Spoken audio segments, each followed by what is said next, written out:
Hello, hello. I don't know why that took so long. Hey, Temptic. Hey, Patootie. Hey, Kevin. Happy holidays, everybody. So, yeah, Christmas stream. I just typed out the today command. It's just going to be a half day and it's going to be some light work, which is pretty similar to Monday. I did work in the afternoon on Monday.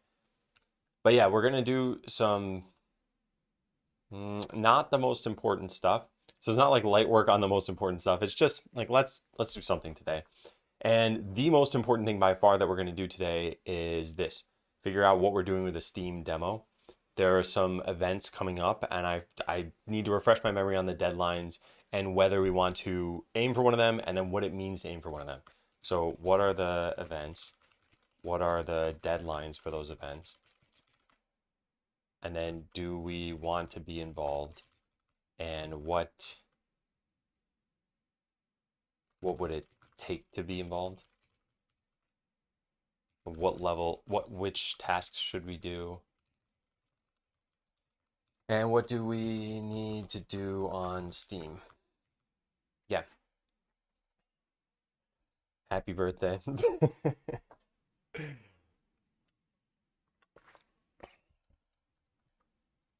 All right.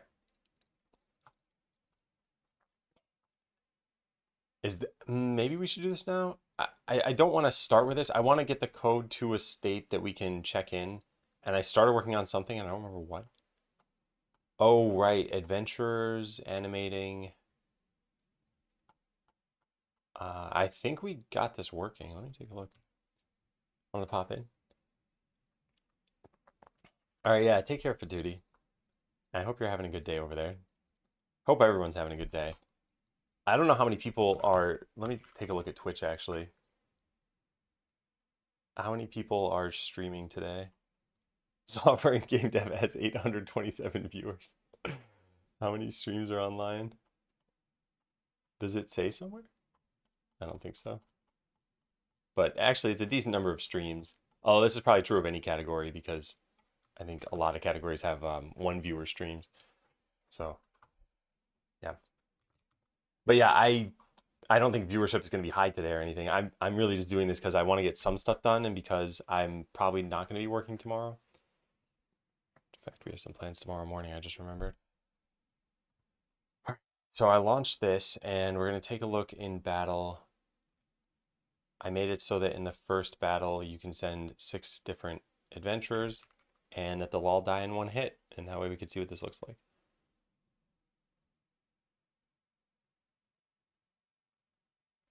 Yeah, I like it. I just think that maybe we should hide the life bars. Yeah, maybe we should hide the life bars. When they're dead, at least. This is in Battler. We should have a life bar. Here we do. And disappears when dead. That's here. If it shouldn't disappear when it's dead, everything should have a death animation. So this fade out really shouldn't be hit. This shouldn't usually get hit since everything should have a death animation. So I think I'm just going to code this here, which is that we say on animation finished, we do this life bar dot hide. Oh, I gotta start putting in eye drops before I start the stream.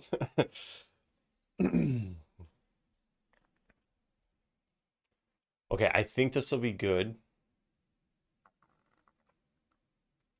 Now, what do we do after that? We clean up the. Okay, yeah. Let's try this out. Actually, you know what? We could fade this out.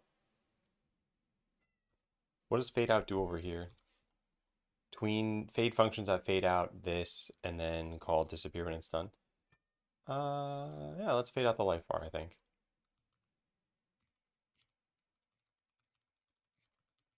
Actually, this could be done immediately. Yeah, I don't even need to add a thing. Let's try that. I don't know how long the death animation takes. It's probably, let's say, like half a second. So this is going to fade out over slightly longer, but I think that's okay. As long as it feels right, it's not like this needs to match. There are some animations that definitely need to match. All right, so we click this a bunch. We hit start, speed up. Now we take a look. Yeah, so the life bar fades out immediately. I think that's pretty good.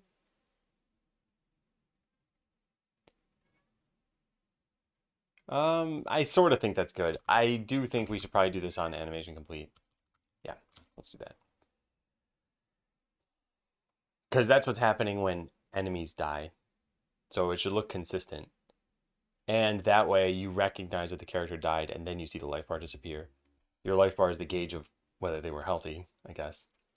Not just the animation. You're probably paying attention to the bar more than the animation. All right, how's that look? Yeah, I like it. I think it's pretty good. Yeah, the life bars fade out.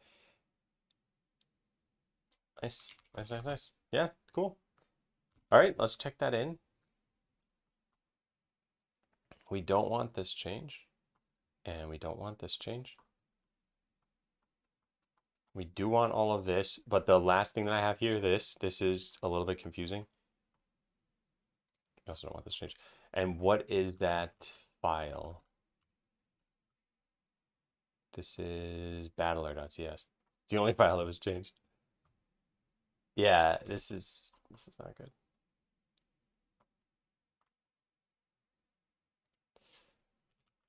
Okay, so write a quick program that will reorder the enemy sprite and enemy death animations. Hey, Chatty Patty. Happy holidays to you too. How's it going today? If you look through here, and by you I mean just on the stream right now, if you look through any of these, we have a bunch of different characters, and you can see on top there's an idle animation, on bottom there's a death animation. But you can see the death animation looks like it's supposed to go from right to left here. So I think it makes more sense when making these sprites that they go from left to right. And in order to do that, we should just rearrange every single one of these. But I'm not going to do that by hand, so we're going to write a program for that. And then I think in characters here, I think they do go from left to right. Yeah, they do. Yeah, this makes a lot more sense when you're going through this stuff. So write a program that'll reorder enemy death animations. Make a README for this, then delete the code in battler.cs that will do things in different orders depending on adventurer versus enemy. All right, so I'm gonna write this here. Enemy sprite sheets have death animations playing out from right to left. And that's it. So what was this general task?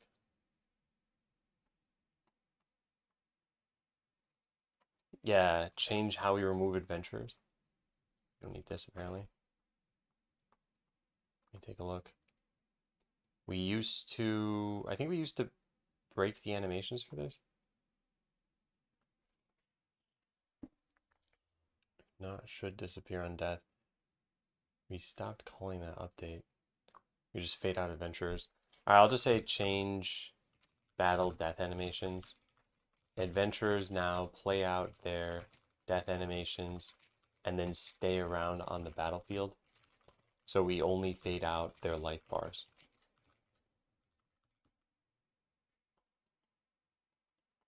Yeah. I also fixed a bug where the death animations were using the wrong frames. I think I introduced it in, I don't even know how to check this. I guess let's just look through the git log. It was some refactor thing. Yeah, here. There. Done. Okay, eventually the game will make it easier. Eventually the game will make it easier. What is this? You're already on a quest. Collect the items shown on the sign, blah, blah, blah. Okay, let's take a look at this in the context of the game. We build the tavern. We start a quest. And we click this. It says you're already on a quest. Collect the items shown on the sign. That didn't even work.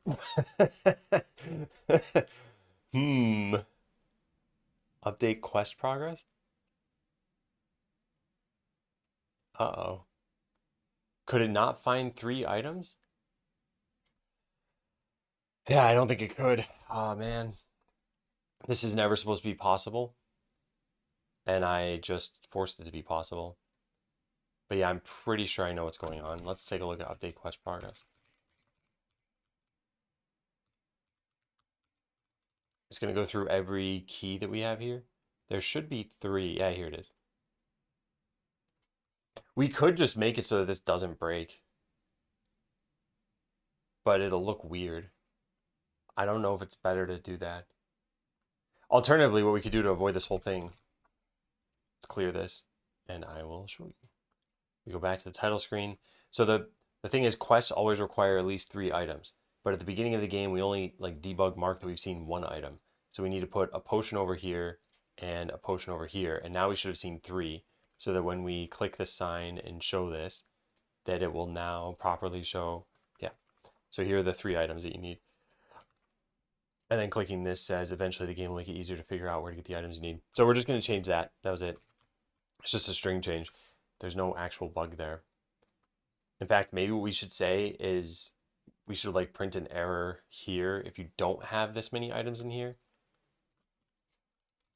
If required items.count is less than this, then gd.print error. Actually, we could just throw an exception. Quest must have at least 3 objectives. Oh, we could do this when we generate the quest. Yeah, that probably makes more sense. Where's generate quest? Probably in quest data. Yeah, here it is.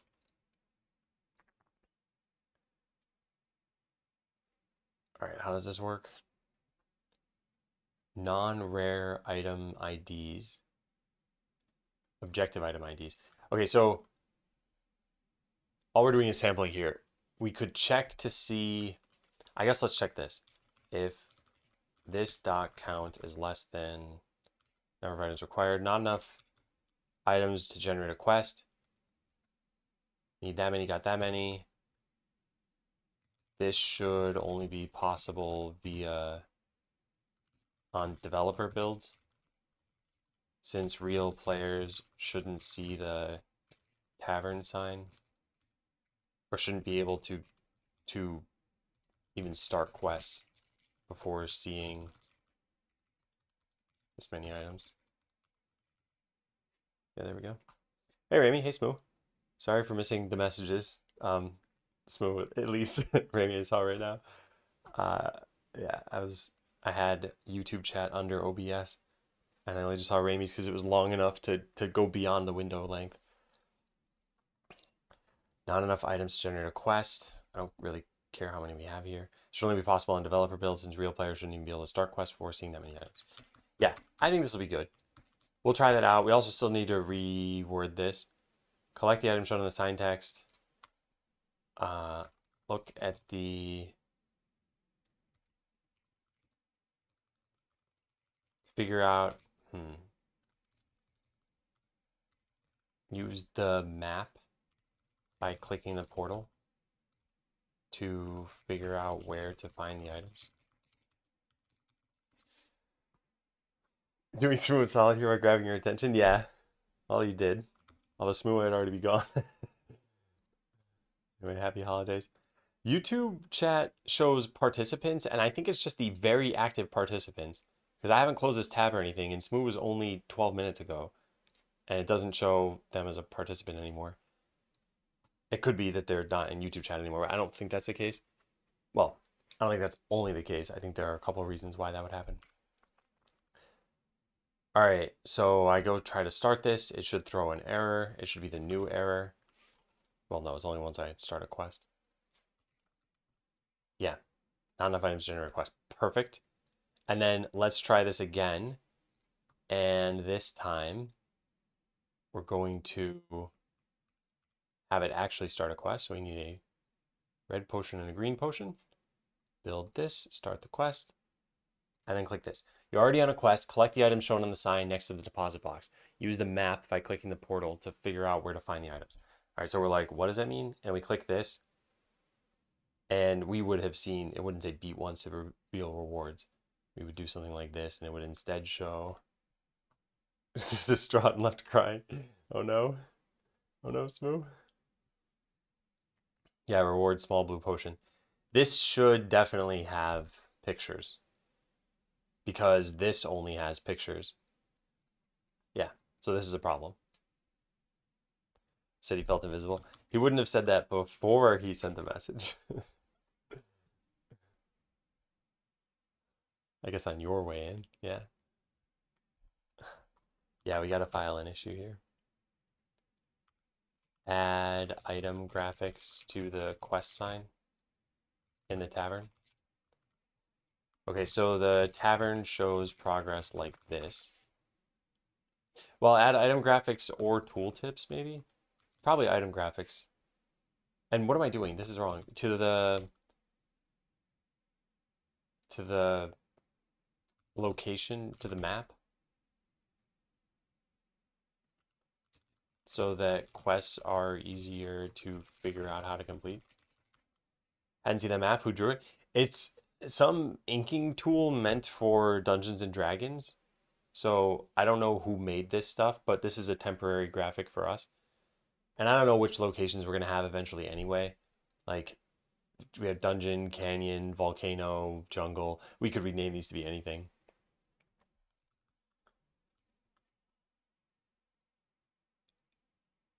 All right, tavern shows progress like this. Let's take a picture.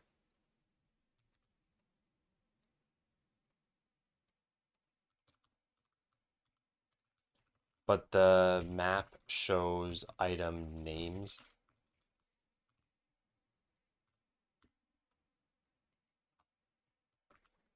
Yeah. In this case, the item names are they descriptive? I don't even, no, they're not. Because some of them are like life potion. It won't be obvious to a player which items have which names. And there shouldn't be so much loot from any single location that it would be hard to show all of the graphics on the map view. One thing to keep in mind is that tooltip might need to be a special tooltip, I guess. We only have set text. As the text within the tooltip on the map needs a linear filter, whereas the item graphics would need a nearest filter. So we may need a custom component. And I wrote this down somewhere in here. Maybe I didn't write this down. Or maybe it's just not in an issue. No, it's not. Oh my God, my eyes are like completely dry. Gonna fall right out of my skull soon. Just make a loud scraping noise on their way out. Yeah, during the first break, I'll try to get eye drops. Come back, look like I'm crying. Fix your dry eyes problem, of course. Probably should just be blinking a lot. It actually would probably help.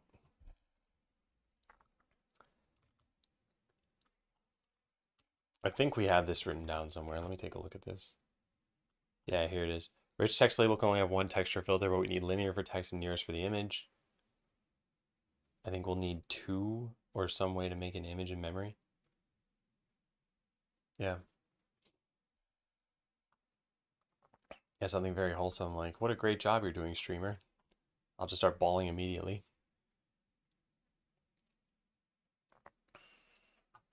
All right, yeah, I should file something for this.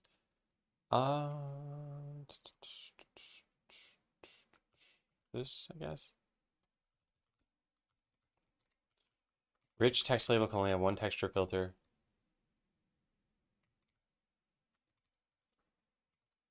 So we may need multiple, or we may need a custom component. Hey, crispy bacon strip. And thanks. What a tearjerker of a message. Happy holidays. Hope you're doing well.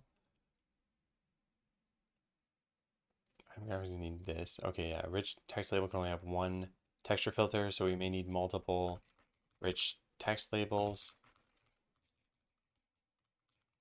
Or we may need a custom component.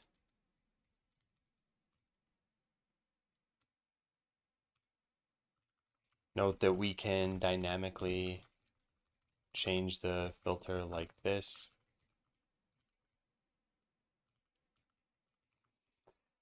Maybe we put in a blank image, get its position, position an item spread on top of that.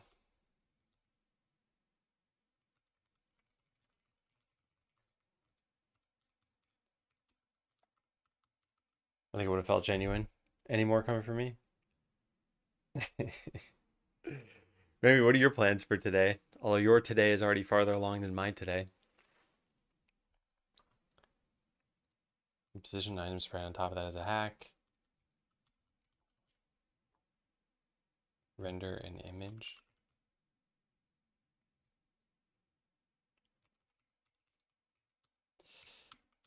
I'll just say this. An idea for how to solve this. Maybe we just do that. Done. All right, this is just a UI issue. Sit on the couch, listen to music, watch Adam play RuneScape. Out of curiosity, when do you feel like RuneScape ends? Because as far as I understand, it's a very grindy game, and there are people who've been playing forever. And I know there's some challenges, like an Iron Man challenge. I've never played the game myself, but are your goals to get like every skill point in the game? Are you PvPing? Are there like bosses you want to kill? Had dinner with parents and brother yesterday. Got two friends coming over tomorrow. Nice, nice, nice, nice. Is your dad proud of you for all the housework?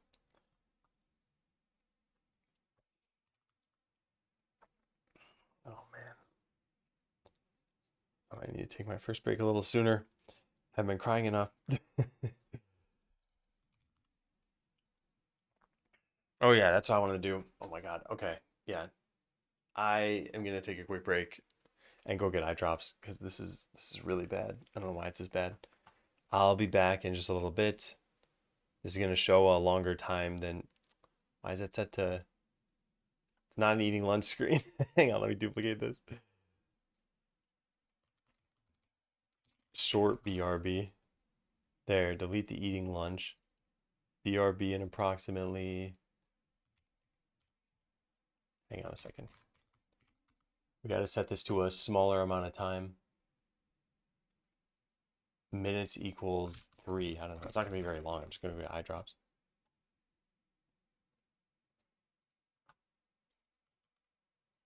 All right, does that work? Okay, yeah. I'll be right back.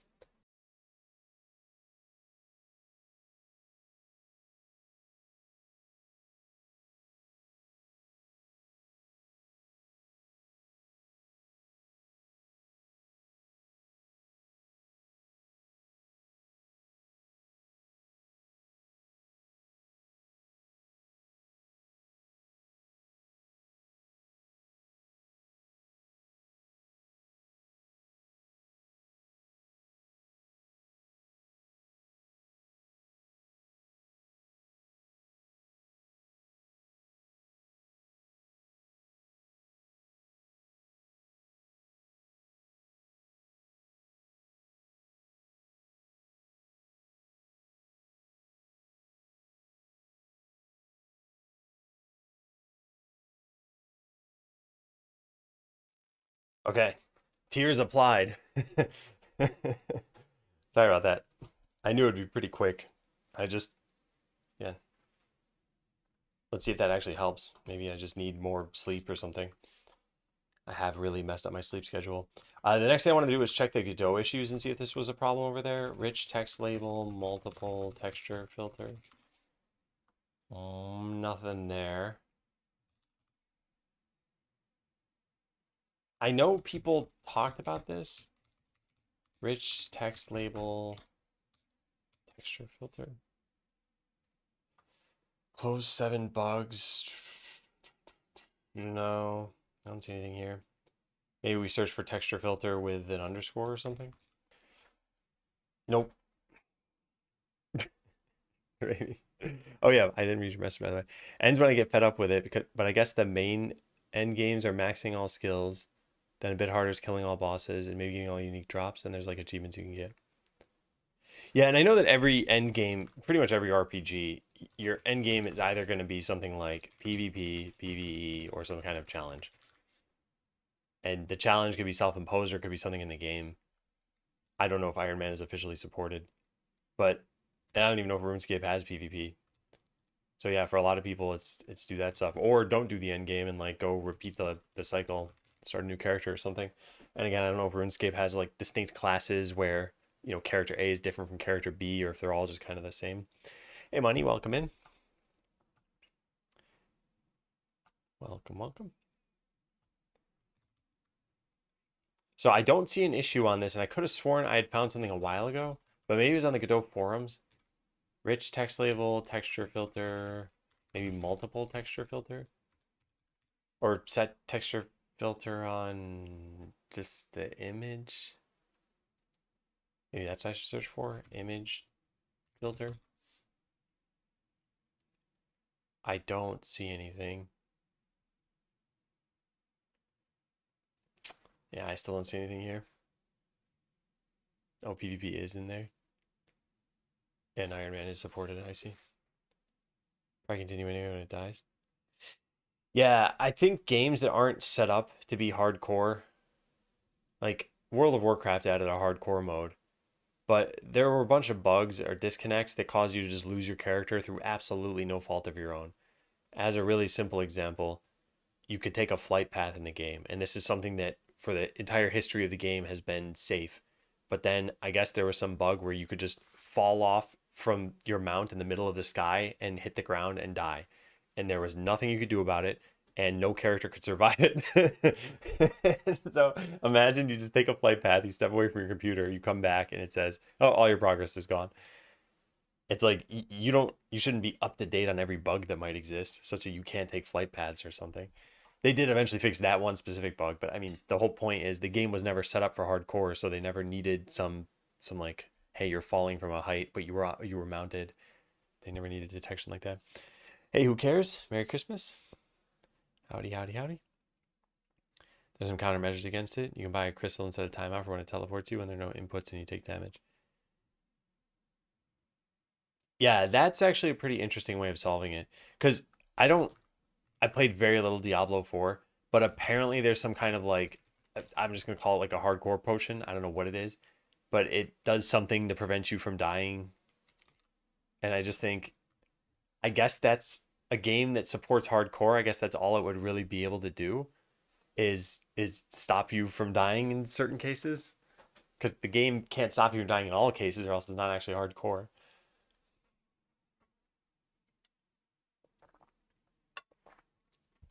I see. Yeah, that does sound like a nice feature. Hey, TJ, Merry Christmas. Merry Christmas to all. All right, well, I don't see anything about this here. Rich texture label, image texture filter.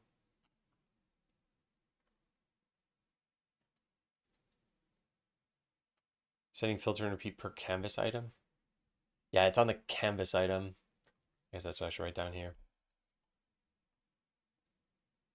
Keep in mind is that text within it needs the linear, whereas item graphics need nearest.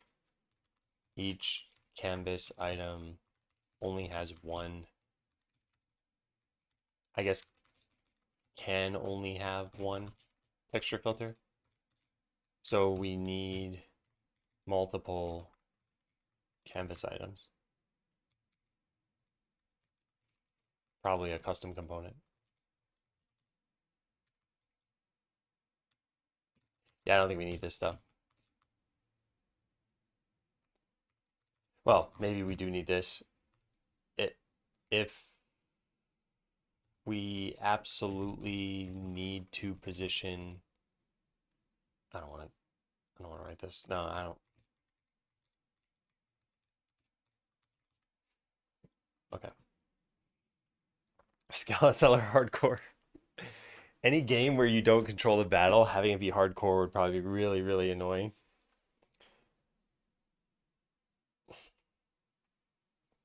There is. I was just hearing about Albion Online yesterday, and I guess there's permadeath in this.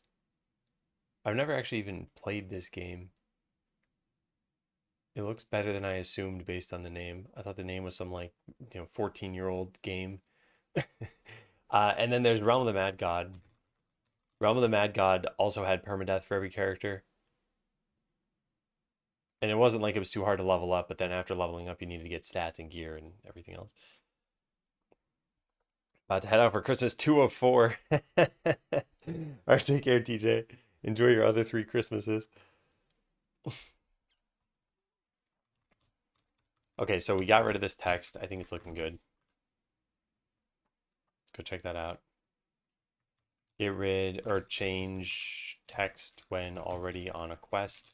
Now that the map shows the item rewards, we can refer to the map rather than talking about a hypothetical future version of the game. You didn't have any dinner. Oh no. Oh no.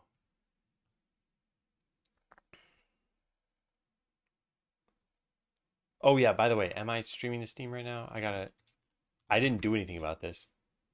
So it's possible it's just still not working. Okay, no, it is. So I don't need to do anything then. 2 viewers? Are people actually chatting over there? Who's watching this? I don't know how someone would even land on that page. So if you're watching on Steam, hi. I don't even have Steam chat open. I just assume that it's probably someone who's already in the community. Anyway, no need to type there. It's okay. I tend to focus on Twitch and YouTube. And even YouTube, I don't generally get very, what should I say? Human messages from new chatters. It's usually like bots and I don't know what else. Just not very valuable messages. So it's mostly Twitch I'm paying attention to. All right, we don't need any of this stuff open anymore. And we don't need that either. So this I want to do, but I also wanted to mark that this is done. Yeah. What do you mean I'm very human? No, just new chatters on YouTube. And Todd and Crispy Bacon on Twitch, it hasn't really been a problem. But for whatever reason, I don't even know. It might have been bots. I think there were a couple bots, but I think mostly it's like 12-year-olds who are watching on YouTube. I don't know why. And just they almost never type messages that I want to read or respond to. There was this person who came in and they're like, hey, can you help me work on my game? And it's like, I am totally happy to answer, basic questions, even sometimes some broad questions. If people have a general question here or there and they're new to the stream and they're clearly, not super professional or something like that. However, when someone's like, stop working on your game and come work on my game, I'm like, all right, this person has to be either incredibly entitled or very young. And either way, I probably don't want to be talking to them. So I ended up setting a setting on YouTube, which is you have to be subscribed for at least 20 minutes, I think. Oh, this sounds like a real opportunity here. And that alone seemed to have stopped most of the messages. No, they don't just start spewing memes. It's not usually like that. And I feel bad because a lot of what I do, I want to share knowledge and I want to help people. But there's a trade-off with pretty much everything, right? It's like even just talking to people, I'm not writing code while I'm talking. So then if I focus on one person, then I'm not focusing on everyone and I'm not productive. I think we should do this next. How do we do this? Where even is, here it is, monsters. So I think every single graphic here needs to be modified. So what I think we need to do is write a program that will take in an image file, take the bottom half and rearrange the sprites in that bottom half. Then call it on every image in the folder. Everyone thinks their way is the best at some point. That part, I agree, is a phenomenon that exists as well. Although that I don't mind as much. I think it's okay if we're having a constructive conversation, and I just find that it's not always constructive, I guess, and for different reasons too.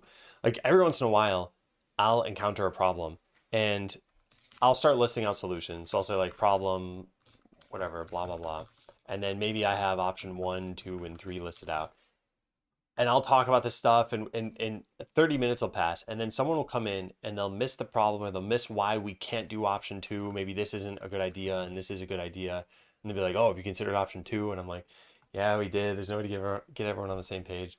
It's just one of those things about being a sort of productivity streamer, I guess.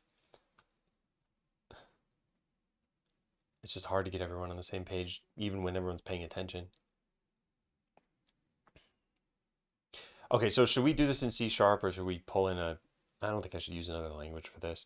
And I don't know if there are image manipulation tools from the command line. So I guess let's try to figure out a C sharp way of doing this. C sharp. Oh, maybe Godot can do it. Although, do I want to? No, I'll just use C sharp. Load and manipulate images. Hey, Mr. Evil Rex. Yeah, I'll get right on fixing that. I believe it's fine if they're logic, but if the person coding it doesn't understand the logic. Yeah, whoa. Poetril, thanks for the gifted subs. And yeah, there's a Valorant thing going on right now. Did it? Is that the second one? Yeah, the Valorant thing. There's a like a sub matching program right now. One of my most watched channels. Yeah, thank you, Poetril. I really appreciate it. That's incredibly kind of you. And super cool that you got an extra 2 gifted subs out of it. Although they're not credited to you, which is unfortunate because they're basically because of you. I guess not really. It's Valorant doing this. Nice advertising for them. Yeah, welcome everybody. I don't know how many of these people are even here right now, but I appreciate it. Yeah, so this, I agree with what you're saying. I think this is the whole teach a person to fish thing. If someone comes in, let's say they're having trouble on their homework, and they say, hey, how do I, whatever, sort a list of numbers? And you say, oh, here's how you do it. They're not going to learn how to do it from you just telling them the solution.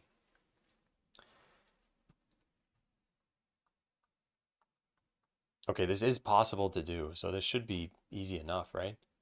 There's a resize image thing. These are all built-in libraries too, system.drawing. Okay, so I need to make a new program here. Do we have a tools directory or something?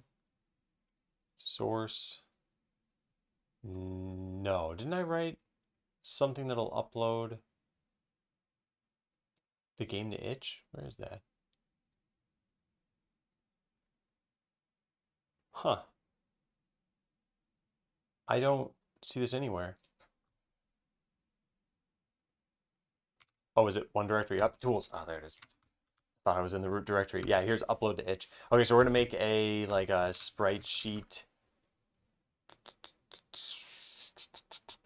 Sprite sheet order changer. This is the worst name. I don't really care though. Yeah, sure. All right, now I gotta make a new solution inside of this. Is there a way to do that through VS Code? .NET open solution, closed solution. Oh, there's a create. People want the fish and to brag about said fish and never wants to learn. I think some people do want to learn.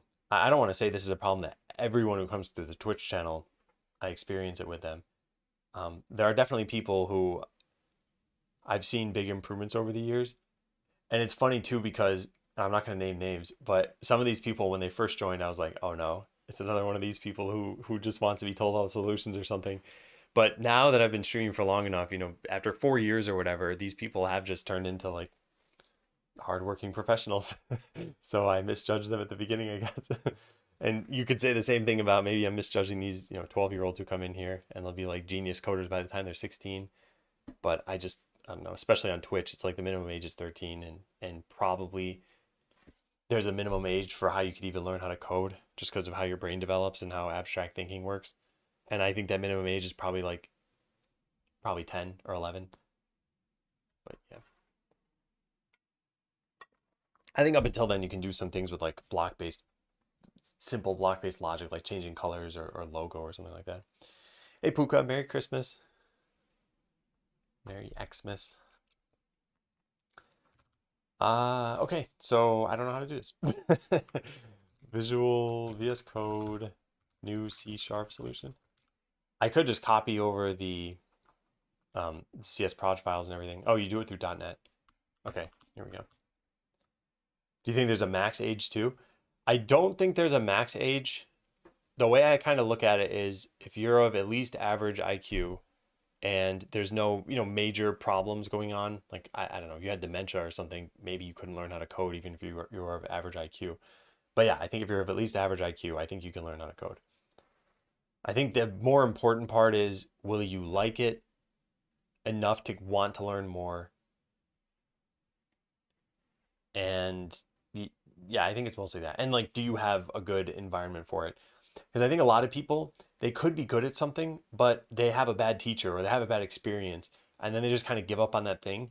And I think this is totally uninformed decision, by the way, just based on experiences. But I suspect that's what happens in school for a lot of people with subjects that they learn. Like, oh, I'm not very good at math or something.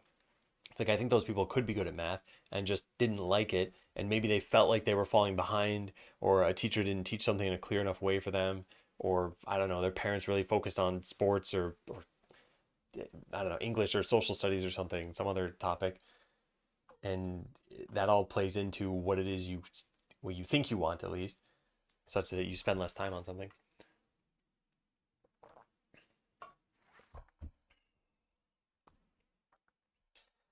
Okay, so just run this and then create new projects.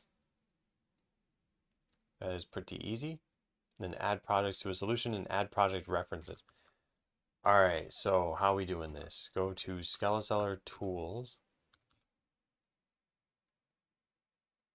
And then I guess just remove spreadsheet order changer and do this instead.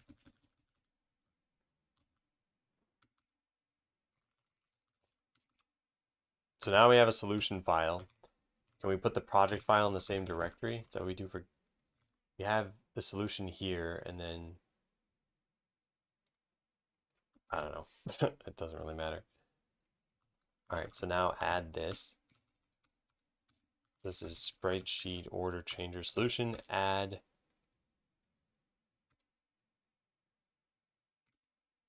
I want it to just be in the same project or same thing. Can I just call this main? I'm gonna call it, I'll just say spreadsheet order changer. Yeah. Could not find project or directory because there's a backslash. Do I need that to exist? Oh, whoops, I missed this part. New console. Yeah, there we go. My API app.console app. Spreadsheet order changer dot main.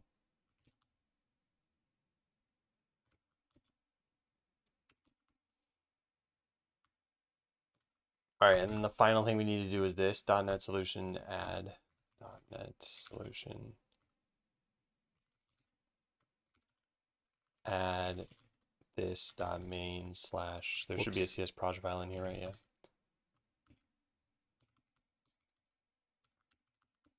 Okay, not bad. Hey, Pretzel, Merry Christmas. There's logic as well. After a certain point, there's an efficiency with brain, and some people head toward a fast downward path. On the other hand, there was an iOS developer that was 80 or 90-ish, correct? I don't know. I also think the barrier for entry is going to decrease as AI gets better and better. And I think we've already kind of seen this without AI over the years with game development. And I think it's a good thing that it used to be you'd have to make a game engine or license some expensive game engine, go find all the resources yourself. And that's the only way you could make a game. And now you can just get some free off the shelf engine and just start making something within 5 minutes. And you still need a bunch of knowledge and you need the resources and everything else, but it's a lower barrier for entry. So we're seeing more games, which means that some people who might not have ever made a game will make one, and maybe it's a hit game. And the world is better for it, essentially. So I think with AI, the same thing could keep trending in that direction, where more people are able to make games and it was previously inaccessible to them. Hey, Visitronic, Merry Christmas.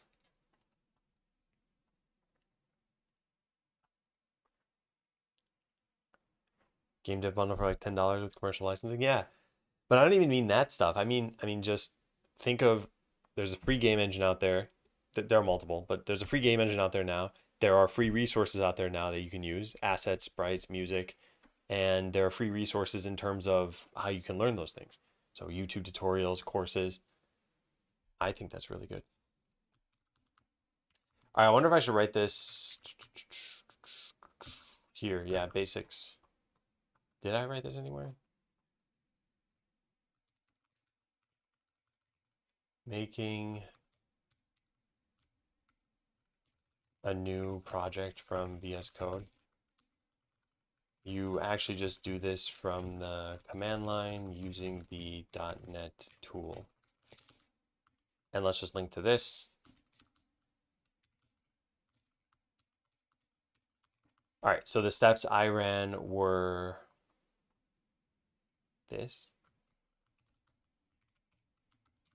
My project. Then we did this.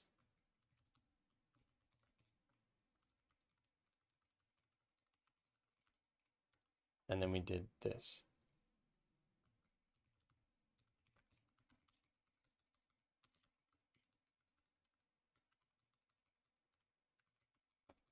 There, yeah, cool. It is Unreal. We all need to be in unity with one another as we become game makers. All right, so now I should just be able to load this thing up, right? CD sprite sheet order changer. Oh, there's a program.cs in here. Yeah. All right, so can I run this? How do I?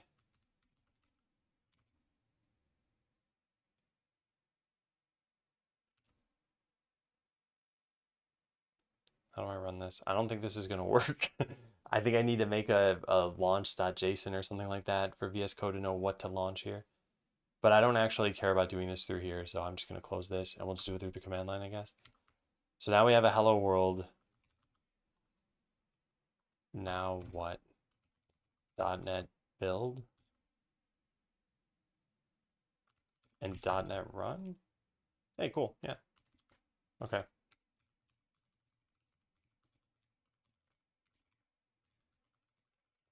It'll show hello world. Well, actually, I think there's a comma and an exclamation mark there. Yeah. Three changes to the string. Hey, Void Algo. After seeing your streams and some YouTube videos, I decided to learn Godot and C Sharp. Just downloaded this morning and exploring it. Nice, yeah. I hope you like it. I have one tiny suggestion. If you know C Sharp, then by all means stick with what you're doing. If you don't know C Sharp, maybe try GDScript at first. It'll allow you to just use Godot, and you can code everything right through Godot itself. And you'll probably find more documentation for GDScript than C Sharp right now. So like I said, if you're already a C Sharp developer, then it's probably just better for you to use this. You did some REST APIs in C Sharp.net. Yeah. Yeah, but otherwise, like I said, I'd consider just sort of tinkering around with GDScript. You'll probably feel that it's a smoother experience. And there's hot reloading. So let's say you write a script and it just says like x plus equal 2. And you're like, you know what, let's make it 4. You just hit save and it'll automatically take place in the editor. What's the plan for YouTube 2025? I think it's probably easier for me to just share the 2025 plan, which is roughly as follows. Skeleseller, launch it ideally by the end of Q2. And then if it's not successful, make the digital organization course. And if it's successful, work on that, I guess. So YouTube doesn't really factor into that too much. Yeah. And I haven't defined what is success exactly and what are the numbers I'm trying to hit. Okay, you know what? I kind of wonder, what if we just gave AI this task? Yeah, let's try this out.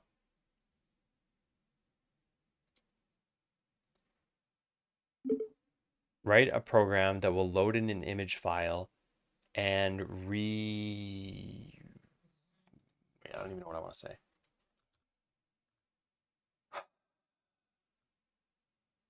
Load in an image file and swap the bottom half with the top half. Yeah, let's just see what this does. One purchase. Set the bar very low. All right, so what do we got here?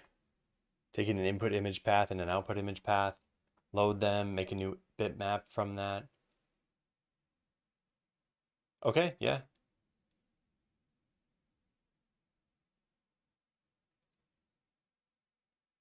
This is pretty good, except for this won't work because they're copying the bottom half to the top half and then taking that same copied thing and putting it here. You need to make a new image in memory. I'm going to accept it anyway.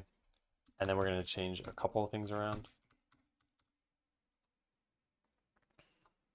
The input and the output are going to be the same, so we're going to delete this and say that it is less than 1, then return. And then get the image path, I guess. And we don't need output image path.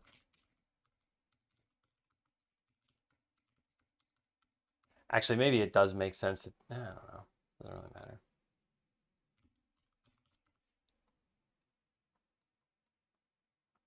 All right, so try loading in the bitmap. Let's just try this out right now. Like I said, I'm pretty sure what this is going to do is make the top and bottom halves the same, which is not how it should work, but well, let's try it and see.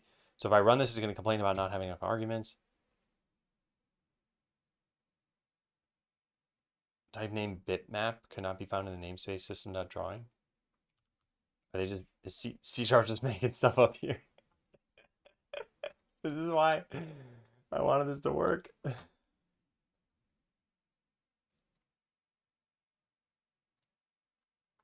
Oh, that's too bad. All right, fine, whatever. Let's just look up load image. Image.from file. All right, well, too bad, AI. I counted on you. You let me down. All right, so image equals image.from file. We're taking the image path. We should probably make sure that exists. If not, file.exists, error, file not found.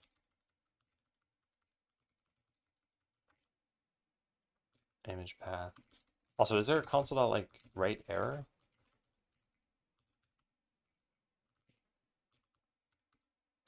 I don't know, but the syntax highlighting is broken. Chat, what is the actually code? I'm working on Skeleseller. It's well, launch the game and I can show you. Right now what I'm doing is I'm making an image tool that's going to change around some sprite sheets in the game. Let me look up one other thing. C# write to standard error. I just never do this because I use Godot logging. Console error line. Oh, I did have it right. Okay. Anyway, I'm working on this game. It's a game where you hire adventurers and send them into battle, and they automatically fight for you.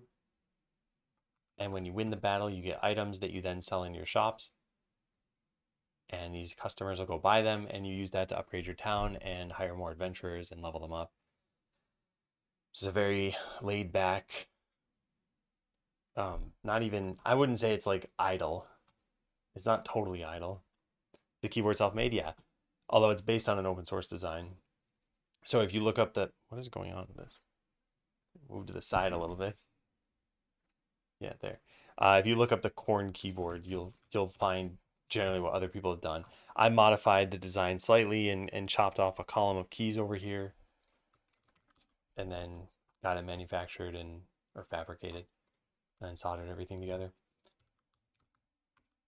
All right, so now does this work? Oh, it's still gonna do this garbage. This code that I can't use at all. Build failed. Type name image cannot be found in namespace system.drawing. Oh, it's in a different, oh wow, I can't trust where any of this stuff is anymore. It's in system.drawing.common. Huh. Type or namespace name common does not exist in system.drawing. Okay, clearly I don't understand.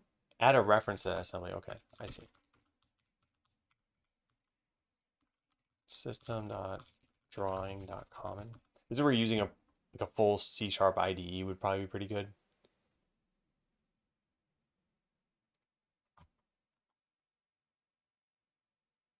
You need to actually use install package. Do I have that?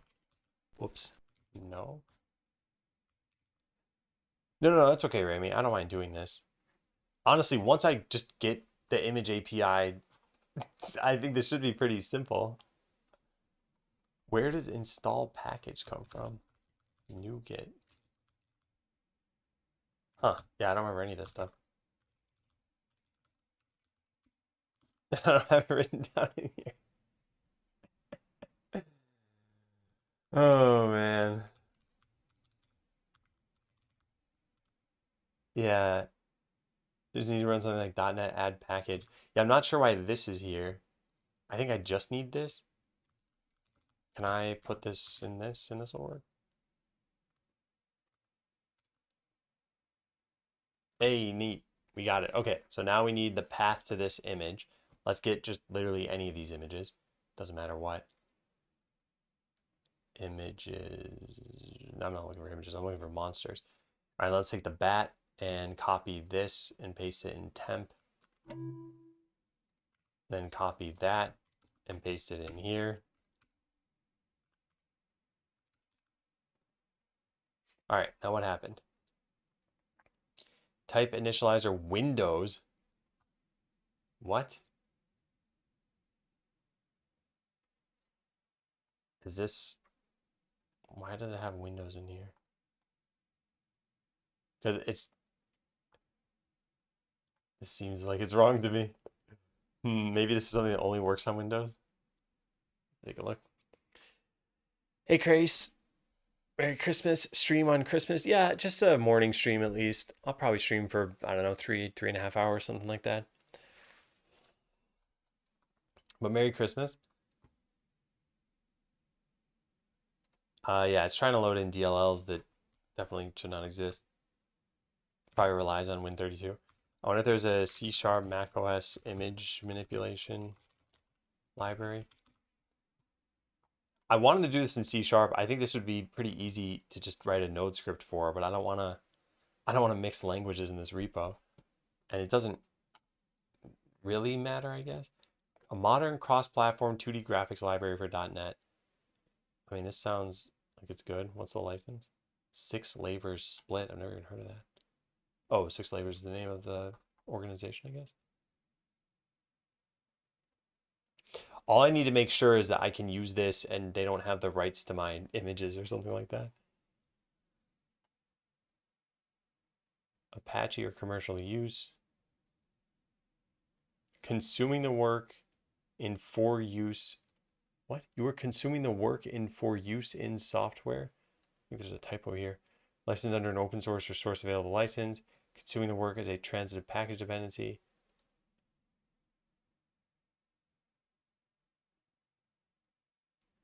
For all other scenarios, works in source or object form are licensed to you under the 6 Labors commercial license, which may be purchased by visiting this. I don't think I can use this library then. Okay, well, that's fine. We'll just find a different one. Isn't that just the thing you can code in Node and make AI convert to C#? Maybe there's got to be some just like load an image file from disk. Or at least I thought there would be. Hey, Batman. Happy holidays. This should just be possible to do, right? This says new bitmap. Why did it say it couldn't do this? All right, let's try this again. Let's take this code that we had. Maybe we don't need to do things the way that I had it. Image save is only supported on Windows 6.1 and later. Wow, I'm surprised. I didn't think I'd run into this. Maybe we do just use Godot for this then. I just make a quick Godot project because I think Godot can save images, can it? Godot save image file.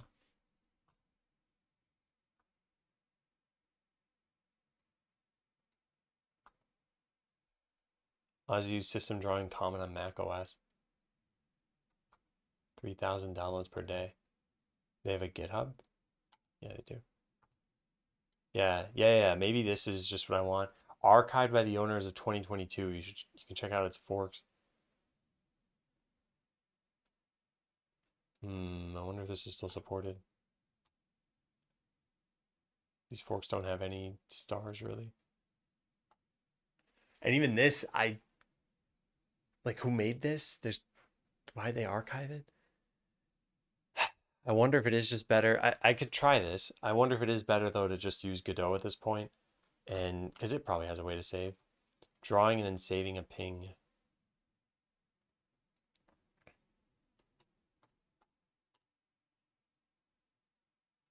Image convert.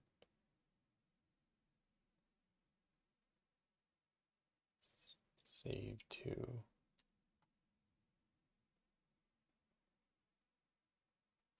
Yeah, as long as I can save this as an image. Here they're getting texture data and then calling save PNG. So let's go take a look. Godot texture 2D. Yeah. Doing this through Godot I think should be easy enough. I just thought I need to make a Godot project then, and then we need to launch the engine. It wouldn't be as ergonomic as a developer. Yeah.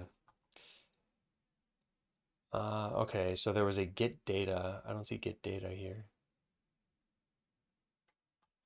Maybe let's go to, oh, it should be in texture 2D, right? Maybe it's in texture actually.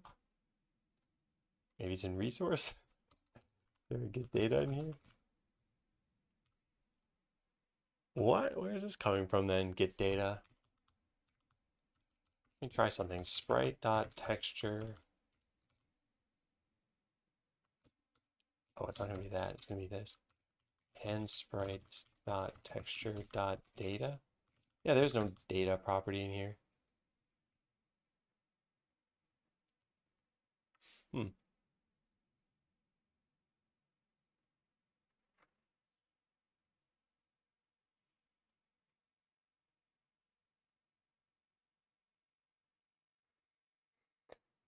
Well, my other idea, which like I said, I think would be pretty simple, is just use Node. But then whoever wants to use this script has to use Node, which no one's probably gonna ever use this script. But yeah, I think that'd be pretty easy. Because yeah, installing this kind of seemingly random. I mean, I get that this has a lot of downloads. That's the only thing that really gives me any confidence here. But it doesn't look like it's maintained, and there's hardly any information. And I don't want to go researching all their code. I mean, I recognize that all I'd be doing is downloading a Node package and installing that. But yeah, let's do that, I guess. So weird though. I'm kind of surprised there's no officially supported compatibility layer for loading images. And like, what does Godot do then? I guess Godot is probably using its C++ side of things to load images and not the C# side of things. Oh well, yeah, oh well. Still eat all this stuff. Okay, so we're gonna need a gitignore in here. And let's go to gitignore.io and type in node. Copy this over here. All right, pnpm init -y. There's no -y.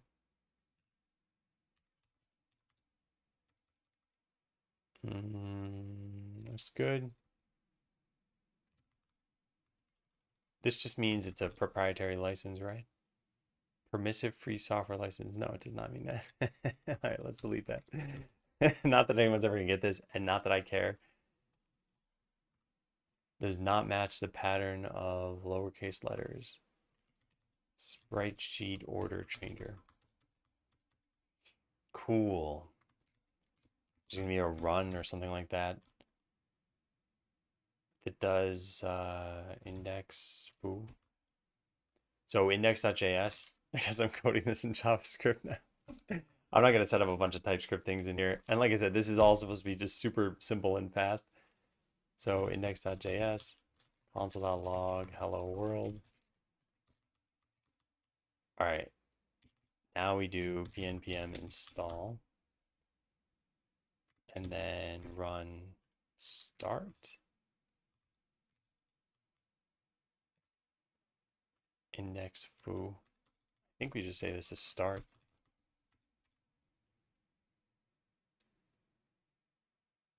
I forgot how to do this. It's been long enough where I just don't remember. All right, let me go take a look at something else I've made then. I'm like drastically complicating things. At this point, I could have just manually swapped around all the spreadsheets myself. All right, give me a sec. Let me look at this off screen just in case something's wrong here.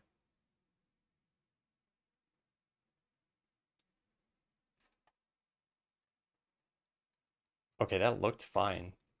Can we just do, oops. Node modules missing. I ran an install, right? And it's up to date. I mean, eventually we're going to need something to load in an image here. I'm surprised it doesn't know how to deal with this if there is no node modules folder though. Because yeah, it's not making one. And that's why I can't find one. I mean, I guess we could just do node index.js and not even use anything special here. Sure, that's fine. Let me try one more thing. Index command not found. Can I do main? I don't recall how this works. Yeah, I don't remember how this works. All right, well, whatever. Let's just get rid of the script then.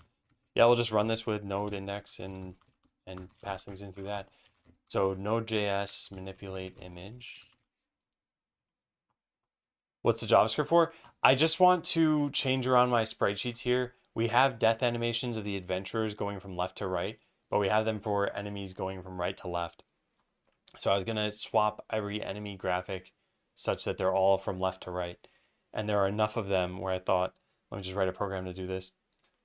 But it turns out the C# way is not as easy as it should be because I'm not on Windows, and that's where the core APIs would work. You don't do an animation file format. I mean, this is all working in the game. I just want them to visually be from left to right. So there's no problem in the game. There's nothing this is stopping us from doing. They just look weird. So yeah, all I want to do is swap this around.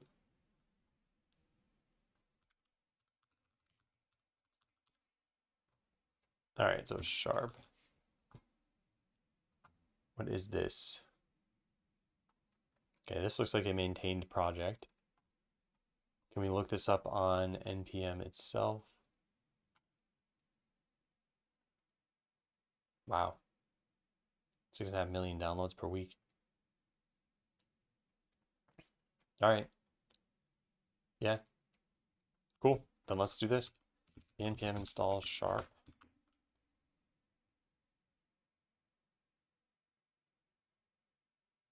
What's going on? It says it's done. Oh.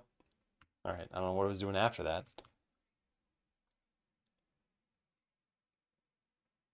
Okay, to file, there's a resize, there's rotate. There should be something like move specific pixels around.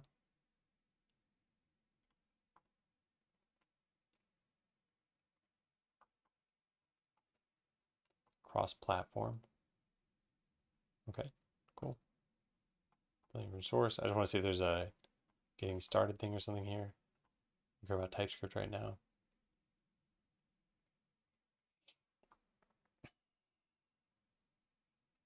Constructor factory to create an instance of sharp to which further methods are chained.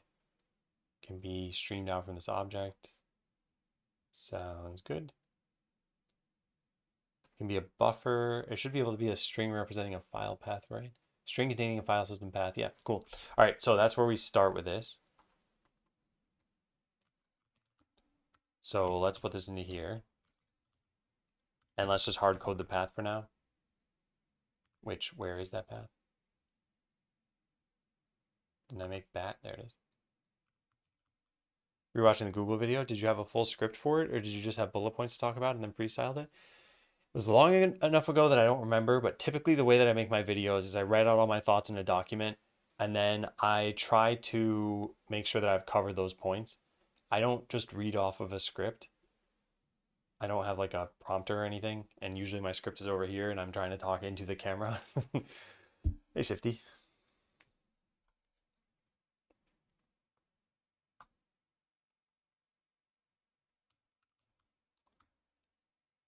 Shifty, are you in another stream that I'm in? Not mine, of course, because I haven't seen you type anything here before, but I recognize the name Shifty, but it's probably maybe just common. I'm not sure.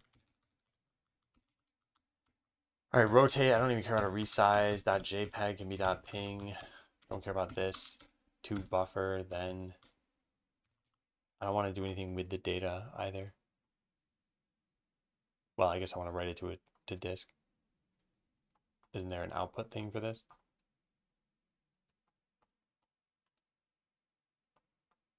To file. Yeah, here it is. Image sharp. ImageSharp.net. Are you on Mac by any chance? Oh, this. Oh, yeah, this is not licensed for me to use though.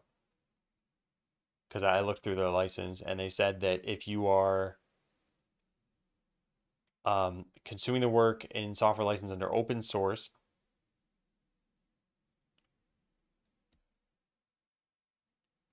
oh, I guess this fits the case. Anyway, I didn't want to have to deal with this and have a commercial license for something for just outputting some images. So yeah, let's just use this. Okay, never mind. It might be someone else I'm thinking of, Shifty.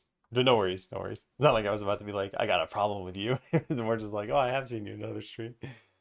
All right, to file. The to file is actually all I care about here. Yeah, bat rotated, sure. Okay, so how's that work? Node index. Sharp is not defined. Import sharp from sharp.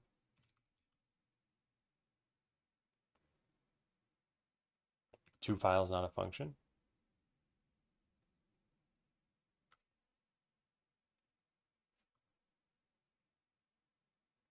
What? Maybe because of the ping thing that I have here?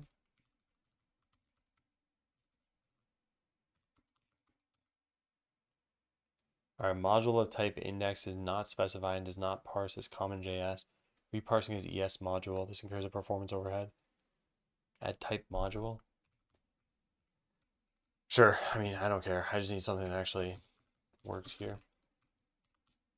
All right, so now we should have a rotated bat image here. We do not. This isn't rotated at all. Probably because I didn't specify a number. 180. Hey, we did it. Okay, great. So now we can finally move some pixels around.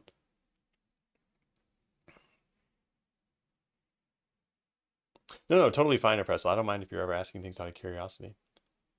Doesn't need to have a point to the question necessarily. Okay, so how do we move pixels using this library? Because I see a lot of resize, flip, flop. Is there a way to read pixels? Median, blur, flatten, unflatten, gamma, negate, normalize. Oh, they're all on the left. Oh, that'll save me having to scroll down.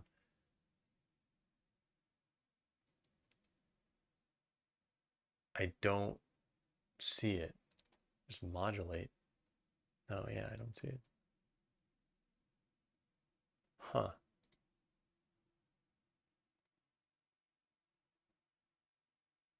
Yeah, huh.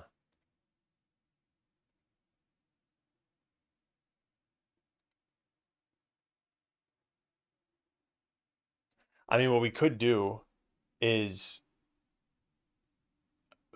maybe like chop out one of these images and put it into a new thing.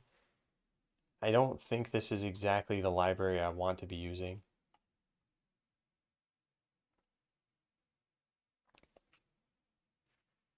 Yeah, I don't think this is the library I want to be using. Because I was thinking I could crop every single image that's in here and then slam them all into one thing. But, oh, here we go. Extract or crop a region.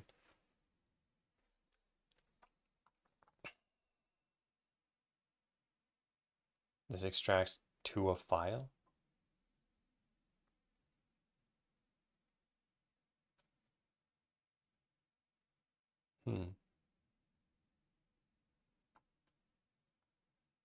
This might work.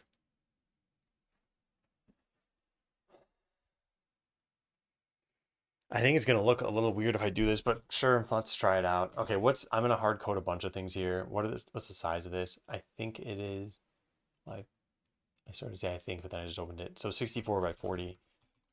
64 by 40. So let's resize it to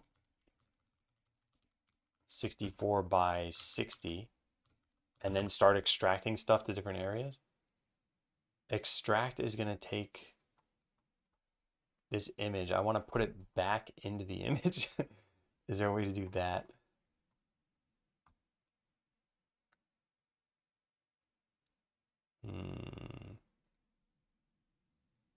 Right, output to a buffer. I need a way of moving pixels. I still don't think there's a way to do that with this. Huh. Why not create a new image in memory and when done, overwrite the original image? Because what I need here is a way of basically saying like, take pixel at 1, 1 and move to 2, 2. If that were literally my only task, I don't even know how to do this with this library. Like, it doesn't look like that's what they wanted you to do with this. It looks like it's more for the things like, lighten up this image or something and not deal with individual pixels. Compositing images.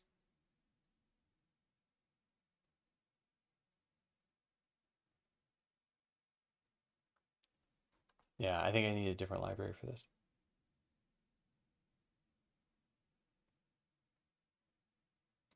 What is this?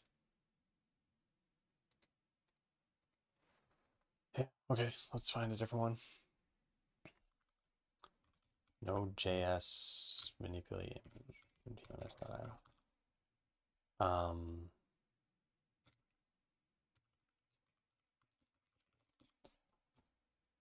It's there's gotta be an easy way to do this, right?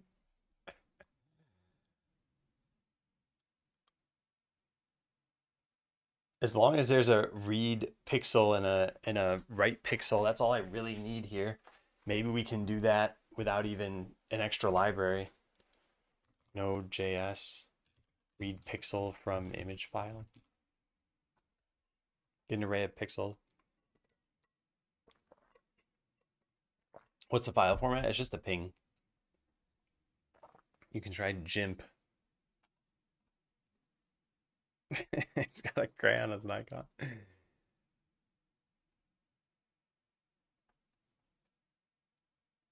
All right, let's look at their API before we download this. Where is their documentation? Read the full docs. This is horrifying.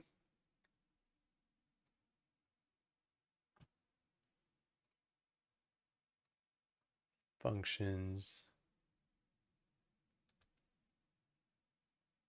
Classes. GIMP. We have get pixel color XY, and we have a set pixel color. Yeah, that's exactly what I need. Great, cool.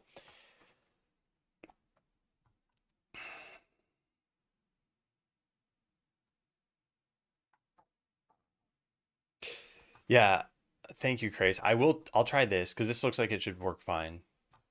So we have this here. We'll do pnpm remove sharp, and then add this in, and then get that. And then just call, excuse me, this stuff.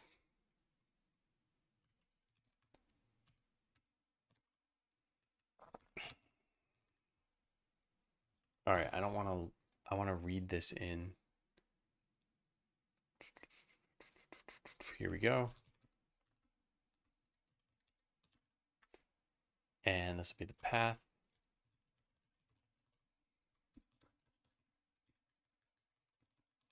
And then we can write it out again.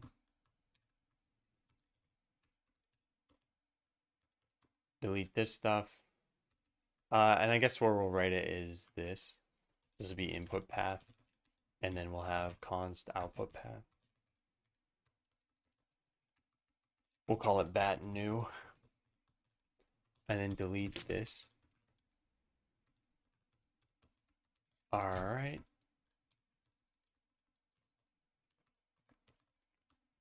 All right, now the thing I wanted to do is write some pixels. So let's do for int, there's no I.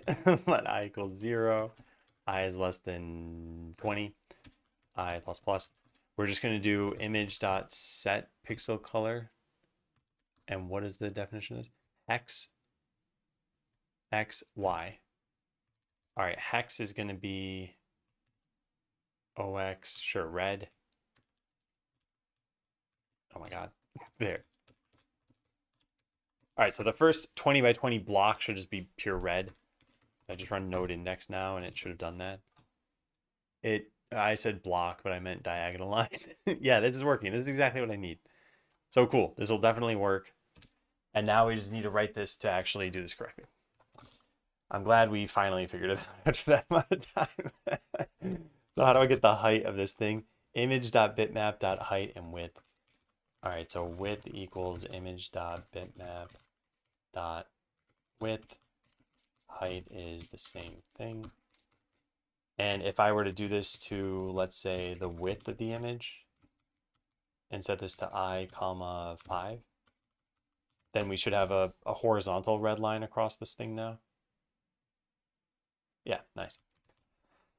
All right, and what do we want to do? We want to figure out the sprite size, or sprite width, I guess. And in this case, it's just going to be width divided by 4. And sprite height is going to be height divided by 2. So now what we want to do is figure out num sprites per row. We actually don't want to figure that out. We know what that is. And const num rows equals 2. Yeah. So now let I equals 0.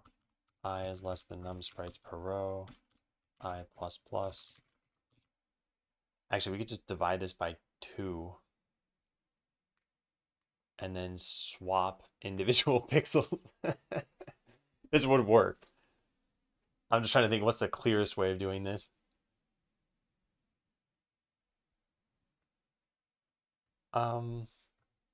Yeah, I mean, let's do this. Okay, so now we need to go through for let x equals, I want it to be the sprite height. Actually, let's do this. Const second row y. Is this sprite height? Yes, it is. Okay, so x is equal to Darkstorm. Merry Christmas. Thank you for the resub. Good to see you. Hope you've been having a good day so far. We're manipulating sprites. All right, the 0 is not actually going to be 0. It's going to be I times the sprite width. And then x is less than I plus 1 times the sprite width. Cool. This is looking good.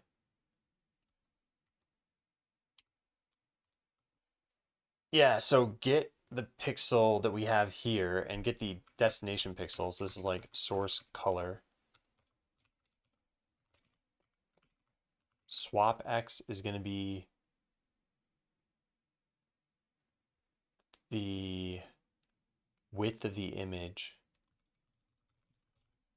minus the x coordinate. No, it's not minus the x coordinate. It's minus I times sprite width. I plus 1.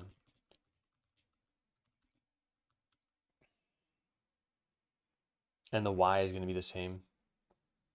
Been great, enjoying doing nothing. Me too. All right, so source color and swap color. We don't need this. This y should probably just be second row y less than second row y plus sprite height. Cool. So source and swap. And now we do set the swap color to there and set the regular color to there. Yeah. Let's try running this and just see what happens.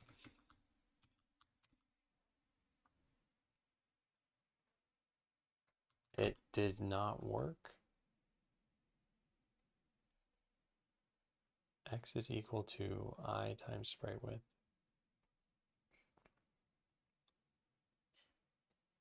I plus 1. Second row, that should be correct. Width minus, sometimes right, yeah. Then get the pixel at the upper left and at the right side. Swap them. Yeah, huh. What is this code supposed to do? I will show you in just a sec. I don't understand what I messed up here. And I'm guessing that, yeah, I'm guessing it is just messed up. So how about we start printing some things out here? Console.log. How do you do this in JavaScript? Backticks? Like that? Second row, there we go. There should be 4 of those, or sorry, 2. That is correct, actually. And yeah, both those numbers are correct. And now what is it doing here? This should be every pixel inside of this thing. And it is. Yeah, if we just look at the first ones, it's going from 20 down to 39, yeah. Huh. So maybe I have this swap thing wrong? Hey, Celine, Merry Christmas. I'll answer you now, Chris, which is, what is this supposed to do? This is supposed to swap the order of sprites in a sprite sheet. This is right. No, swap X is not right. Oh my God, yeah, of course. And then we need to add in X drat. Well, why was it even, something's wrong about this though. Because I'm using the wrong coordinate, but it still should have swapped colors with the wrong coordinates. And it's seemingly not doing that.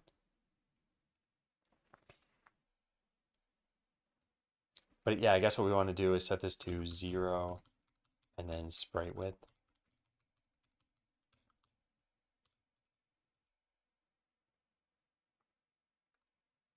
All right. And then this is going to be plus X. And this will be plus I times sprite width. All right. I think we're good. Hey, it worked. Okay, I did it. There's the whole task. It's done. All right, so let's open these both up and show what we just did. So originally we had this sprite sheet, and you can see the death animation goes from right to left, like the bat is alive and it slowly dies. And we just swapped the order of the sprites, so now it goes from left to right. So the bat is alive and then it dies. And that's it. That's all we did. This is a simple program to do that.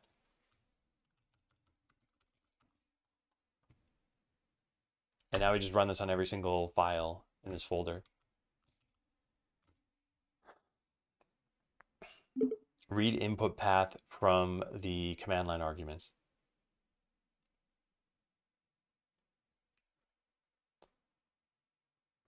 I'm just going to click accept. The input path is a command line argument. There. Cool. And then the output path will just be the input path.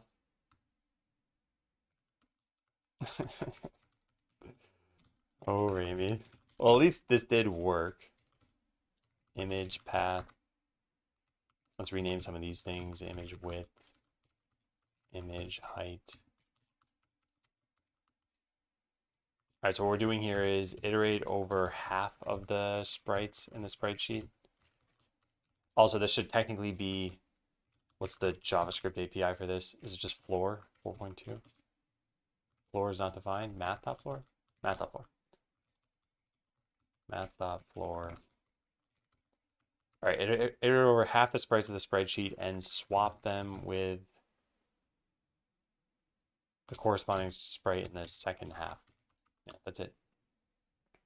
All right, so now if we try running this, it should fail. Yep, and we specify a path. And if I specify bat new, so check this out.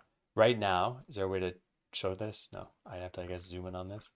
All right, well, anyway, if you just look there, it's going from left to right. If I run this on this file path, it should make it go from right to left. I don't actually know if that worked.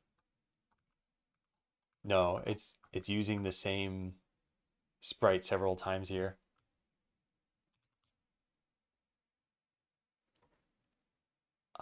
Why? Maybe I should split out the output path. Maybe this was a dumb idea. Because you swap then read on the same image.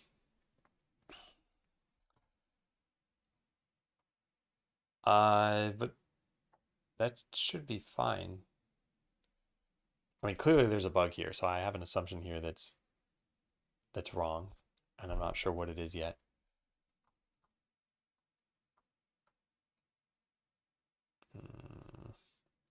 Just flip every pixel. That's behind door number 2. So number of sprites per row is 4, so this is 2, so it's always going to be 0 and 1 here. I wonder how it worked. Okay, yeah, let's split out the output path. Usage, node index, input path, output path. Okay, so instead of image path, this is going to be input path. This will be output path. And we just paste this down here. So bat and bat new. So it's working when I go in that direction. It doesn't work when I do this, bat new 2. Huh. It apparently never worked at all anyway, even in this one. It just looked like it worked. So something's wrong with this.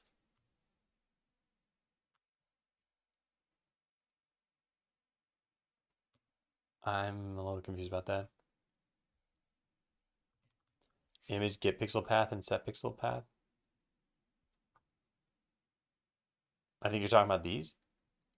We're getting both colors first and then we're swapping them. I think I'm using the wrong coordinates.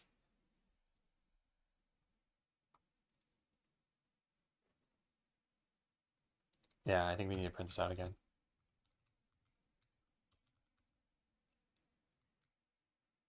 Swapping x plus 1. Yeah.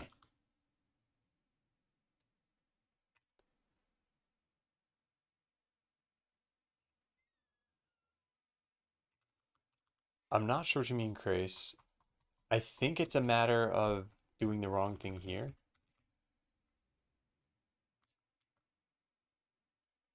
I minus 1.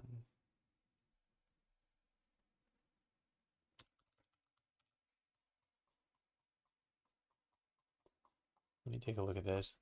Swapping sprites 0 and 3, and then swapping sprites 1 and 2, and that's all that prints out, right? Yeah. Whoops.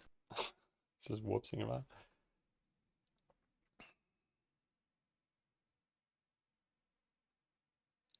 Get pixels from the original image and set in on the output image.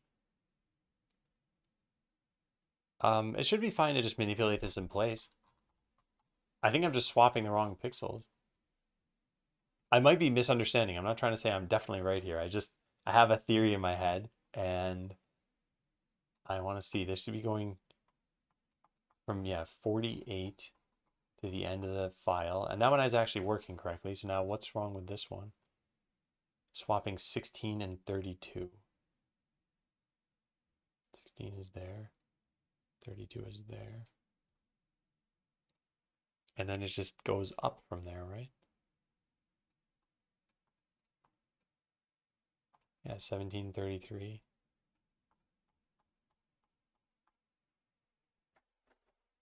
I am not sure about this. I don't see what I did wrong.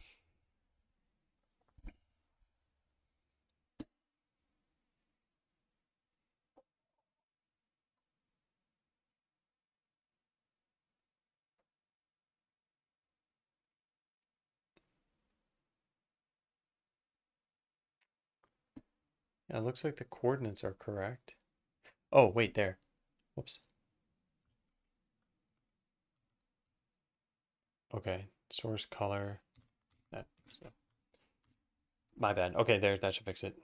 So now let's do this with the original. Instead of bat new, let's do bat to bat new 2. Yeah. All right, I think that should fix it. Yeah, that did. I was just using the wrong coordinate. I forgot to update that. All right, cool. This is perfect. So we went from this file originally. You can see 4 distinct frames here. The glowy eyes are only in 2 of them. 4 distinct frames. The glowy eyes are only in 2 of them. Yeah. All right, we should probably make this clearer now. I'm going to keep those console logs in there in case I want them in the future. So we have x, y. We need const source x is going to be equal to that. And that way we can do that. All right, that's much clearer, I think. Now, can we use swap x based on the source x? I don't think so.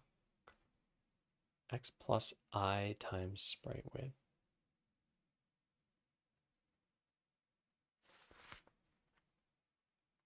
Oh, we're adding x, not subtracting it. Yeah.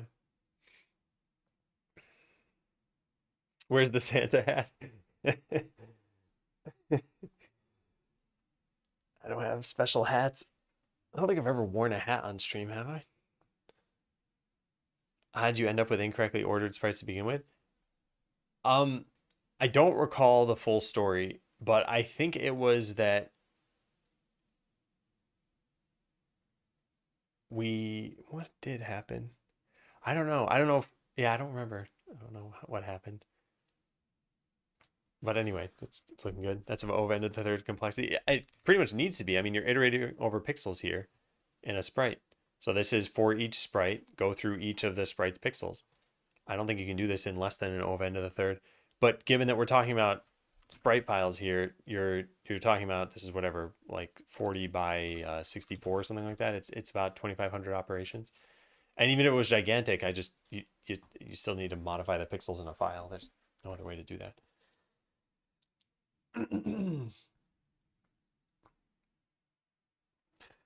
Okay, so now we just need to run this on every single file in the folder.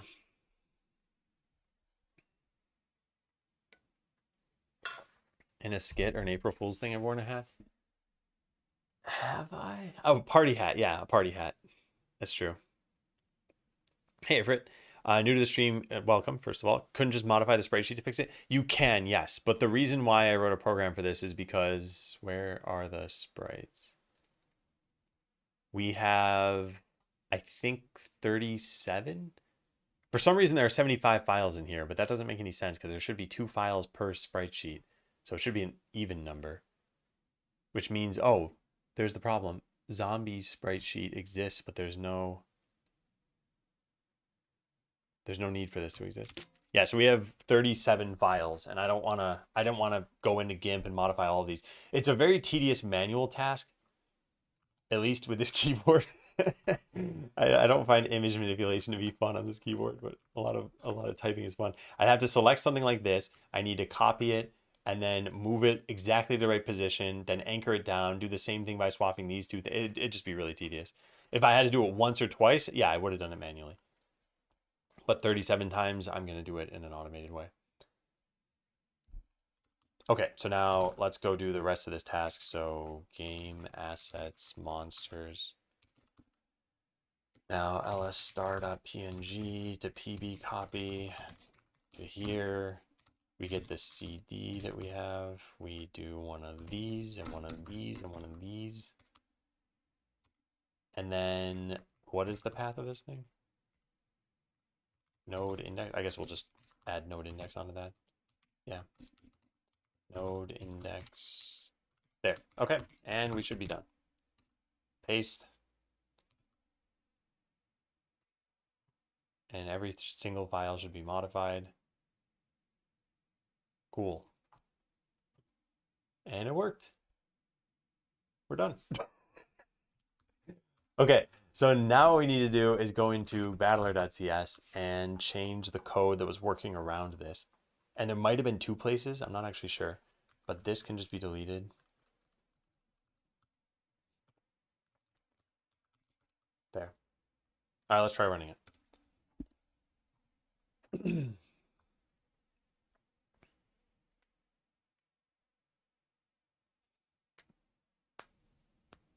And then I got to write a README for how to use that file. I'd code that handled the wrong sprites. Yeah, exactly. Yeah, but I think you originally asked, or somebody originally asked, like, how did it get that way? And somehow, somewhere along the way, we had like sprites A to G were in the right order, and sprites whatever H to M were in the wrong order. Left order. I don't know how this came to be. Somewhere along the line, I was just like, oh, this isn't worth the effort of fixing this. But yeah, I don't know if that's how Quickie Joe drew them, or we reversed them, or I don't know what. Hey, Devil's Eye. All right, so yeah, let's try this out. So what we need to do is make sure that the death animations look okay. So I'm going to speed this up a little bit. So far, the adventure animation looks fine. And we got to wait for this thing to die. It's going to be a little bit faster than normal. Okay, it went backwards. But I might have closed the wrong version of the program that I was running. And there might be another thing that's happening here. Oh, I know what. We didn't click Godot. As soon as we click this, it's going to show a big loading bar. Well, not a big loading bar, I guess, but that'll have fixed it. So it wasn't using the updated sprites until just now.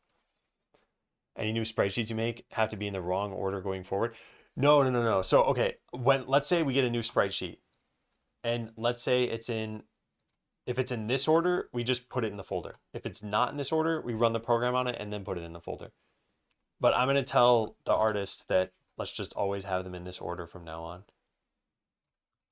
Also, let Quickie Joe know that we should have death animations playing out forwards.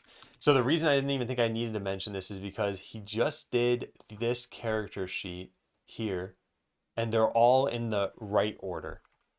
So here the death animation goes from left to right. And this is not how the monsters were, but that's fine, I guess. All right, let's try that again. We're going to speed this up. All right, now wait for the battle to end, and we should see this bat keel over and die. Nice. Now let's try it with an adventurer, because they should still work just fine. So we'll send a few adventurers here. Start battle. So hopefully I lose this battle. I don't think I can win it.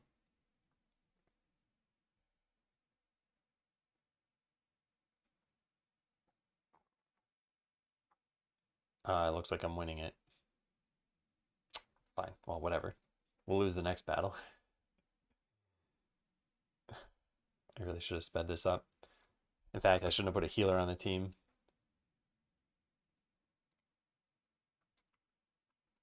Speed it up a little bit.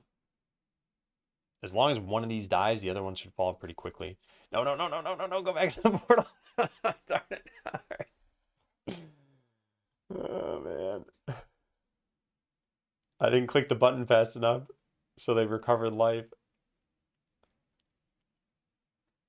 There are much easier ways to test this, but now I'm determined to do it this way. Good. The warrior should die pretty soon. Come on. Come on. You can't win this fight. I just want to watch the death animations of the adventurers. There we go. Yep. They died correctly. And I'm going to restart the battle right after this. Nice. Nice, nice, nice. Cool. Yeah, it's all working. Alcantha. In Devil's Eye, what am I building? You probably got a tiny slice of visibility into this through what I just showed, but it's called Skeleseller, and it's what you see here. There's the battling system, and then you get items from battle, and you sell them in your shops. So these are the slow characters are the customers moving around. So this character might come buy something now. Yeah. And then you can level up your adventurers and put skill points in and go to different places. Hey, Blueberry King, Merry Christmas. How you doing today?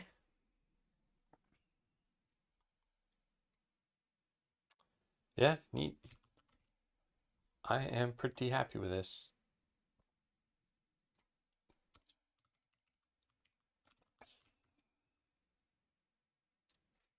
All right, so what do I want to write down for this?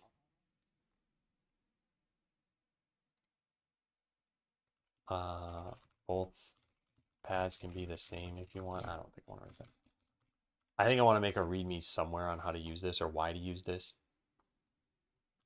I think I'll just write at the top of this. This script takes a sprite sheet and swaps the order of the sprites in the second row. This was needed because we had 37 sprite sheets that had the death animations playing out backwards from right to left, and wanted them to be consistent with the adventurer sprite sheets, which played out from left to right. Yeah. Finish your degree. Congrats. Congrats, congrats, congrats. It's a Christmas miracle. So what's the next step, Blueberry King? With the witch. Ah, yes, thank you. Good call, Chris.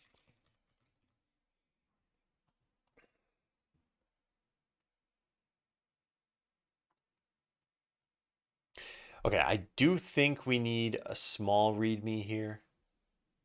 And I'm not sure where to put it. I could put it in the same folder, or I could put it in our like documentation folder. I think I just want it in the documentation folder. All right, let's go do that. Next step is to get rich. Nice. I approve. Now, about this wealth, will you be sharing it? Sharing it with any streamers who decided to make you VIP? That diamond was not cheap. So sprite sheet ordering. Sprite sheet ordering. This document talks about, what is that called? This.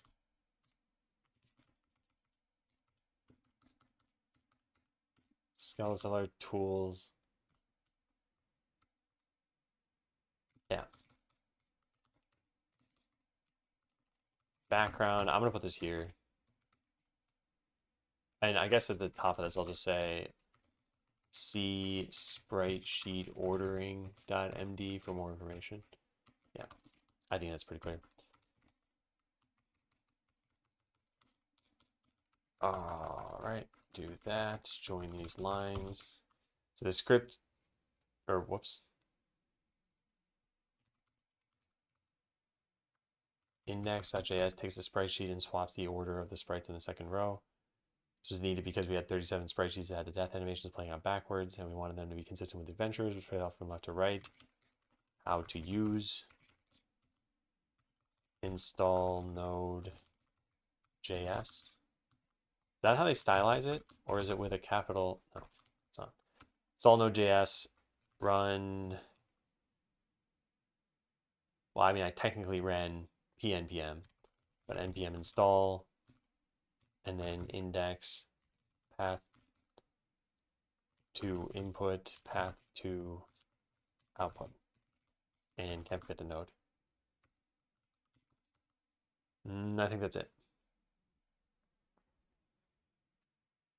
Actually, I want to join flight school and be a pilot, hopefully. Like a commercial pilot or just a pilot for you and maybe some friends or something. Because I've met a few different people who just wanted to do hobby flying, and it's got to be a wild experience to fly for the first time solo.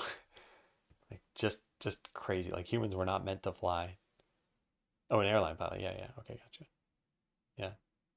Wow. It's also got to be incredibly scary. Like when there's an instructor there, I don't think it'd be very scary. I would trust that they know what they're doing. But yeah, I wonder how many people who are hobbyist pilots also love Flight Simulator. Probably more than the average person.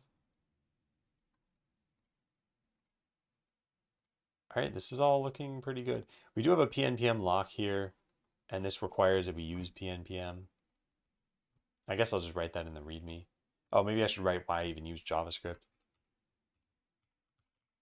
Note, I actually use PNPM, hence PNPM lock.yaml existence, but NPM should work fine.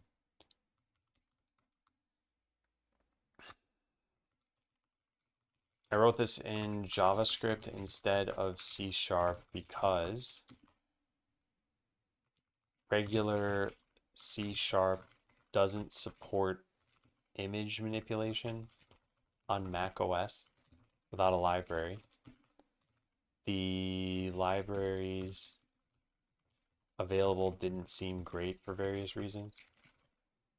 And Godot itself, I didn't want to use Godot because I wanted you to be able to run this from the command line without launching a game. Yeah.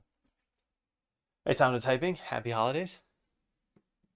A colleague of mine is trying to get his license for a hobbyist pilot, and all his lessons have been getting postponed due to bad weather for like half a year now. Half a year? As far as I know,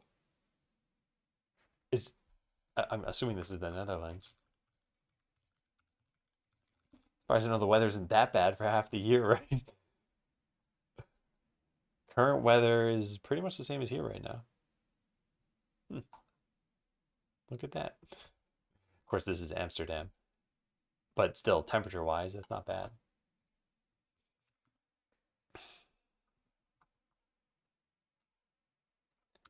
Okay, so reorder sprite sheets.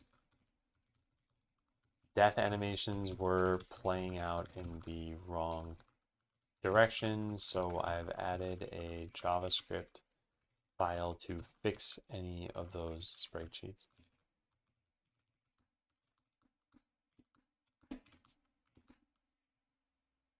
Too much wind? Oh.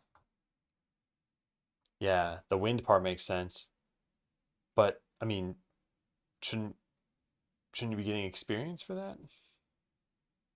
Like if half the year there's a certain weather condition and you have an instructor, you make a test scene, spawn all adventurers and monsters, and kill them to later see if any spreadsheets were left out. We could, yeah. I think in this case, just visual inspection of the folder itself is good enough.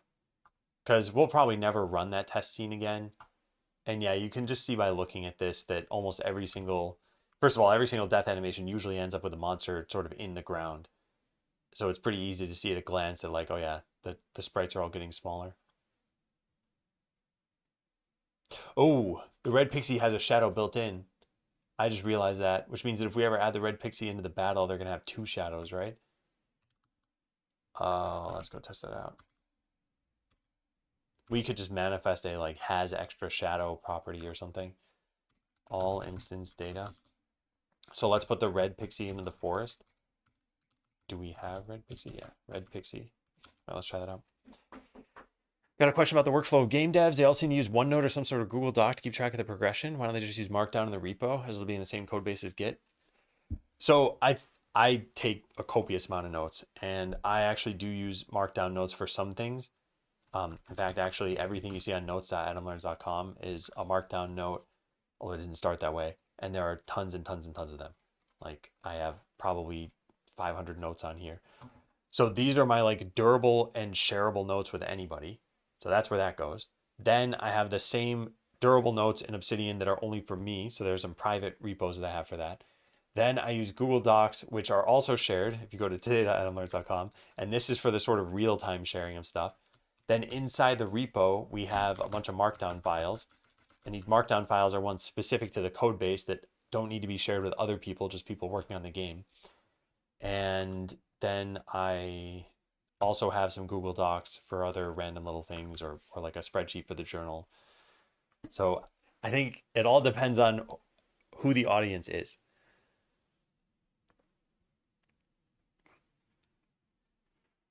Only been like 8 opportunities. I see. Gotcha, Ramy. Yeah. Have you used Anki? The flashcards thing? I think I have, but I think it was for like 5 minutes. I think it was back when I was learning Hindi. And I just didn't stick with it for some reason. Did some light work since it's Christmas time.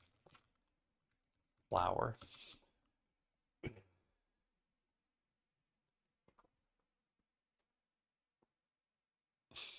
Indicted on 500 accounts the second degree murder after plane crash due to AI software confusing up and down. I think they'd blame the AI, not Ramy. All right, so this is done.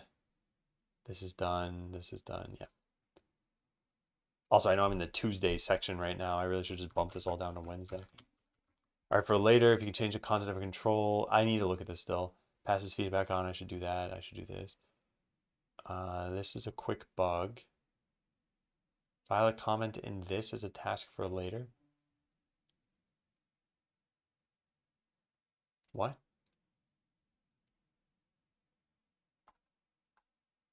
What have you? Take a backup of the save file whenever we autosave. Oh my God, right. I forgot all about this. You need the game time to exist in those backups so that people can differentiate.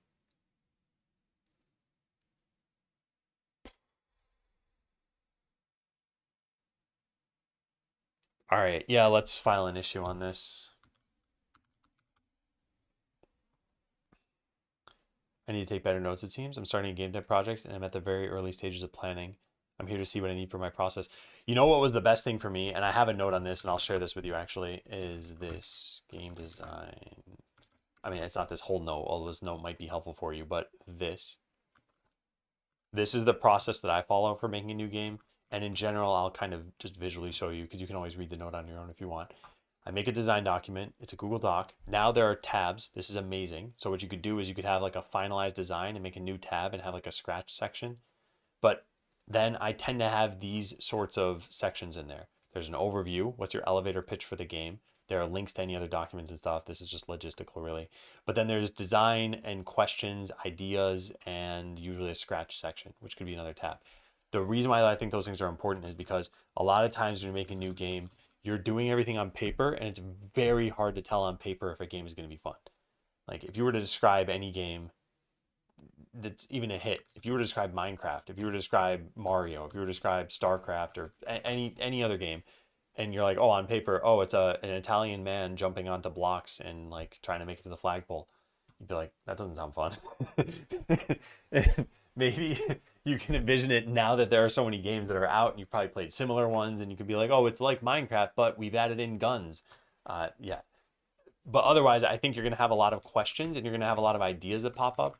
And in general, my philosophy is make sure you're solving a problem with any new mechanic or system that you add. A lot of times I think people try to add things and they say like, this will be fun. And if the game is not fun, then you are solving a problem. But if you're just adding something that you think will be fun, you'll get to this like system sprawl in a game. And for some games, they want system sprawl. I feel like almost every MMO should have system sprawl because you don't know which category of player is going to want which type of things in the game. So you have things like battling and crafting and trading and PvP and exploration and role playing and whatever other things you can come up with. And like most MMOs probably have lots and lots of those things. Take care, Blueberry King. Good to see you. Happy holidays. Mario with guns. Has there been a shooter Mario game? Because Mario's been in basically everything else, right? Karting, tennis, golf, I think basketball, soccer. Um,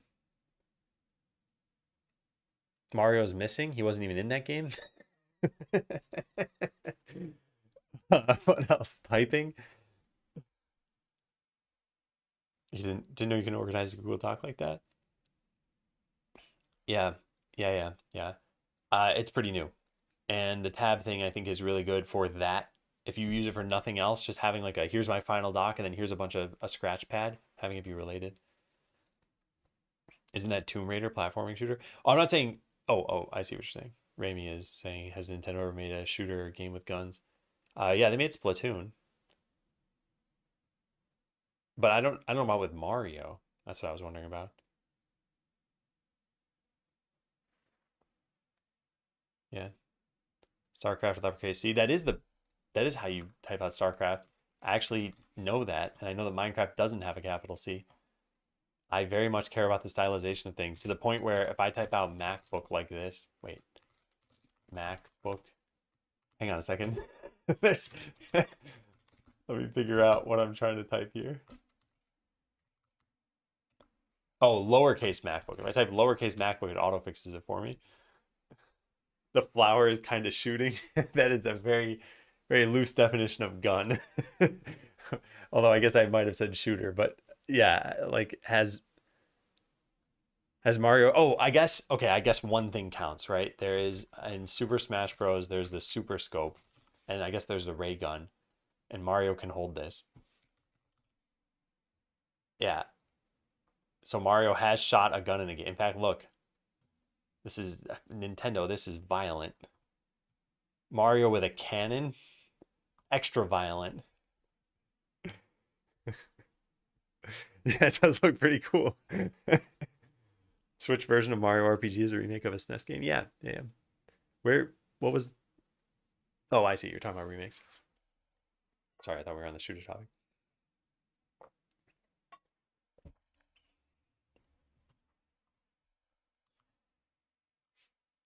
All right, so we're gonna file a new issue for this, which is allow restoring saves from backup. Note, this task almost certainly isn't worth doing until someone complains. For context, 540 in 540, I added the auto save system. And I put something in here that automatically backs up. Yeah, this. Save game saver. Okay, let's go to game saver. Gamesaver.cs. Back up here.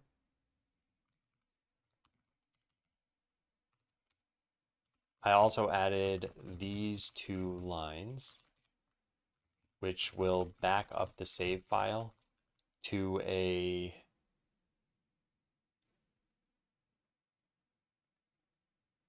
I think it's a file with an arbitrary UUID. No, it's a town ID.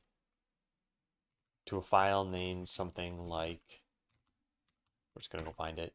CD library, blah, blah, blah. Yeah, here, something like this. Why do I have a million of these things? Because I keep hitting start new game? Yeah. Oh my God. All right. Whatever, let's just write this down. This was done. Let's make this background. All right, so this was done in case there's ever a problem with the save file, e.g. the power goes out as it's writing to disk and the JSON is corrupted, and the JSON, I guess, gets corrupted. However, nothing was done to allow users to restore from this file. other than having them go find the file manually. So the task, we would need a way to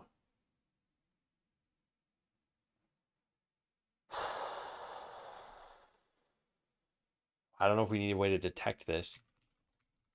Or if we need a way to detect that the save file was lost. But we would need a way to what's the, I guess, like disambiguate save files for the user. Perhaps we should save game time and present them with the file, the highest game time. They don't have a, or let them name their town or something. Yeah. Yo, that doesn't count as a complaint yet. Mario and Rabbids game. I haven't played any of those, but yeah, gun-like weapon. Yeah, I guess part of what I was thinking about is if you look at a game like Banjo-Tooie, they added in an FPS section where Banjo holds Kazooie like a gun and she shoots eggs. Has Mario done something like that where it's like clearly this was intended to look like a shooter? Has there even been a first-person Mario game? I know that in a lot of the games you can enter a first-person mode, but it's usually just for looking around. Has there ever been any first-person Mario game? In fact, I guess we could just search for it. First-person Mario game. Is this a fan game? It actually looks pretty good.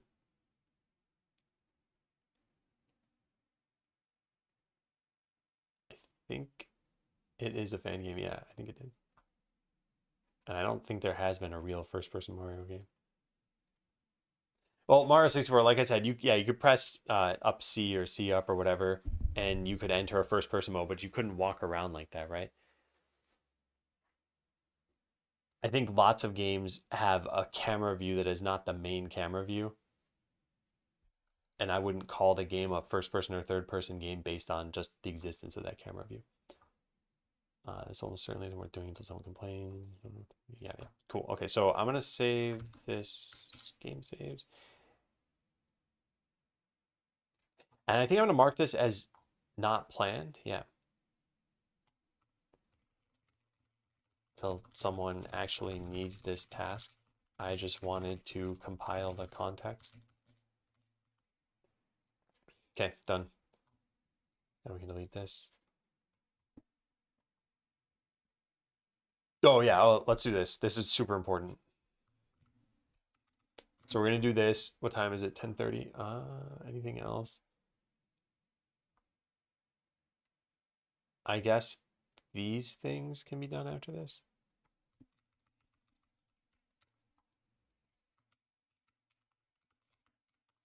And then we'll bump a lot of the other stuff to Friday. Okay, so this is the most important stuff. We have a few different Steam things coming up, and I don't know what they are, and I need to go refresh my memory. So let me go find some notes that I had. So, whoops. Hang on a sec. Let me do that. All right, just close all these tabs. So Idler Fest is February 3rd. Next Fest, I have to look into that. And I think that's it. Yeah, I think that's it. Okay, so now let me go find these things. Steam Next Fest.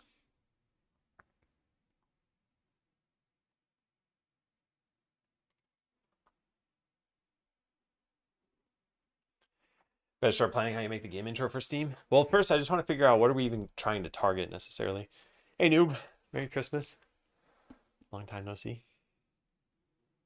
All right, February edition runs from February 24th. All right, let's just copy this stuff down here for now. Important dates. January 13th, registration deadline. We recommend you having your marketing materials as up to date as possible. This is for Next Fest, right? Yeah. January 13th is the deadline for that. And you can only be in one Next Fest. Well, a game can only be in one Next Fest. You can be in as many as you want. All right, now what about the next fest after that? June 2025. This runs from here to here, and the deadline is April 29th. April 29th is the deadline for that. So my general question so far, can a game be in Next Fest if it completely launched already? I think the answer is yes, but I want to look into that. And then what should we target?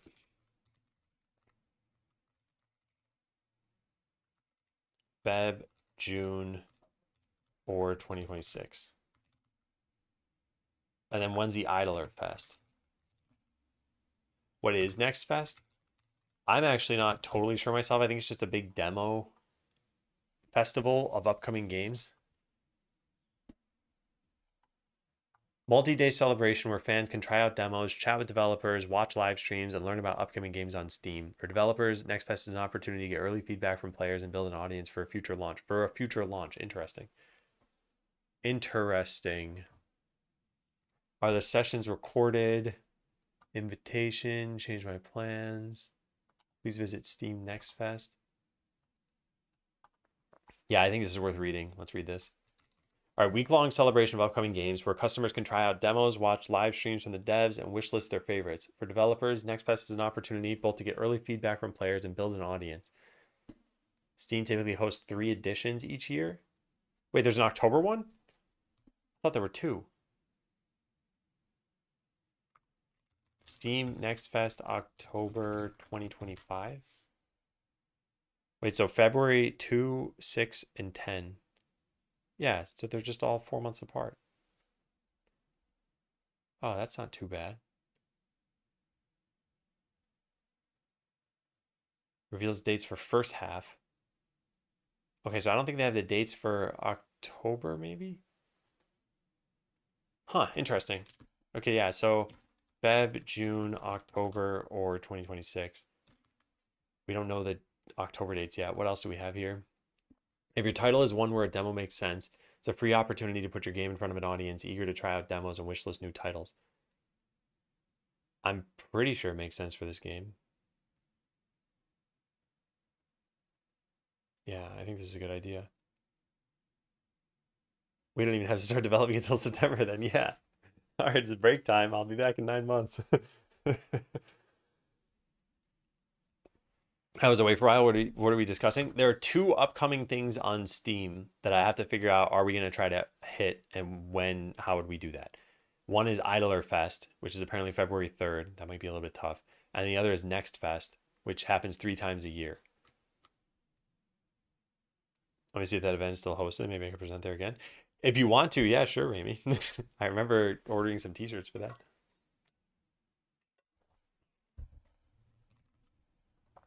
How do I register? Automatically be available based on your base game's app landing page. Once you complete your registration checklist, be sure to save and validate that you signed up. See a green check mark. Open to upcoming games that meet the following criteria. Must be associated with a developer account in good standing. Cool. Store page must be published in public. Cool.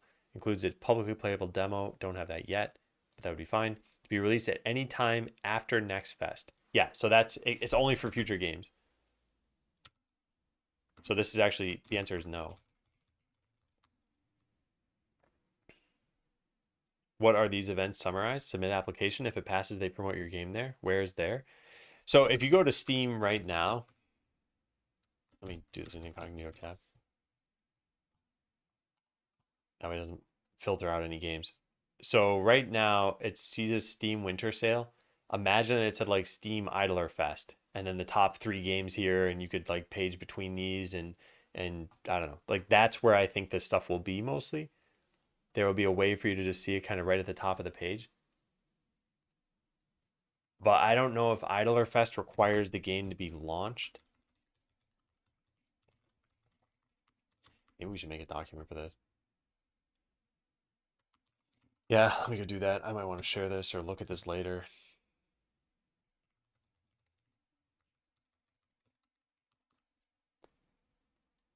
Give me a sec. I'm trying to find the folder. Got like a million drive folders. All right, I got it. All right, so new document. Whoa, I want to combine tabs. There.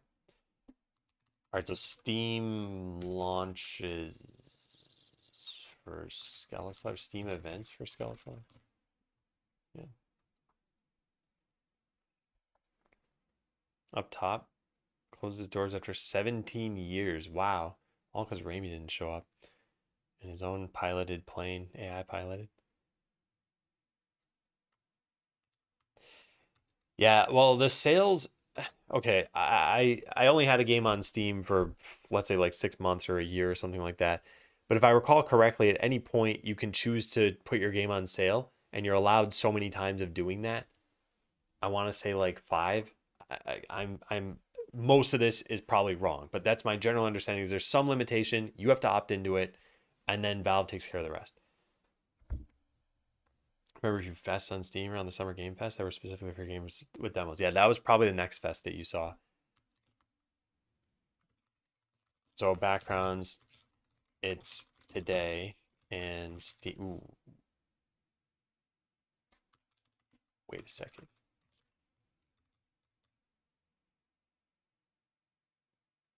Is there a deadline I missed?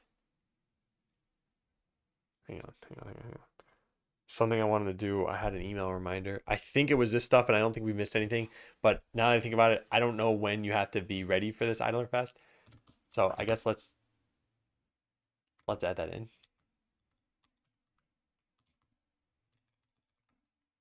Right, those are the questions we had. Here's the document. Paste this stuff in for now. This is, whoops. What happened in the colors?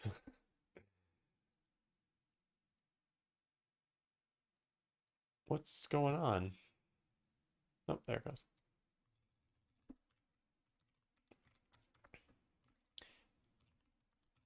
Steam is holding some events. When does Idler Fest happen? I should probably look that up too. How often does Idler Fest happen? Like they probably don't run that once per year, right? That might be like a once every 2 years kind of thing. Upcoming events and important dates.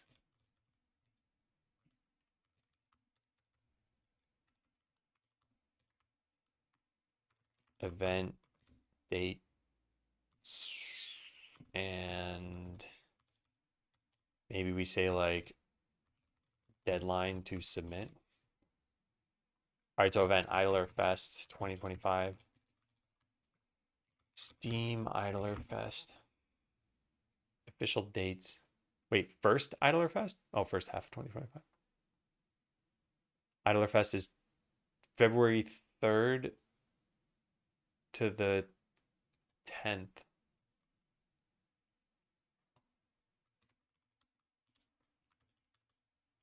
'25 to 2/10/25. Yeah, okay, what's the deadline to submit? Registration. Click below to register your interest. Participate with discount. You need to enter a discount for your game before February 3rd. What are the requirements? How do you check your list of eligible games here? Eligibility, here it is. Oh, wow, interesting. Oh, likely have some of the combination. Game scales infinitely. Requires very little user input. Encourages short and quick active play sessions. Falls under the clicker category. Hmm.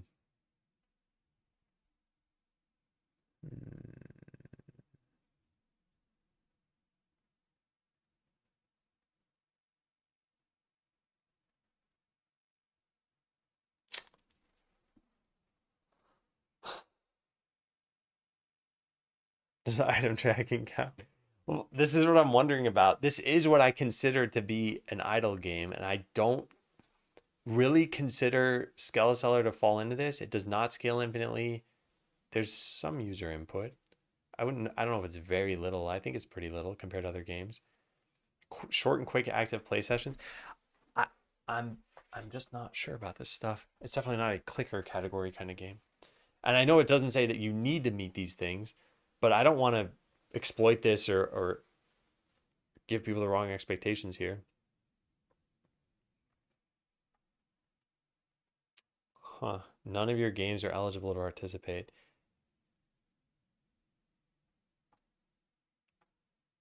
What? How do you... Does the game need to be launched?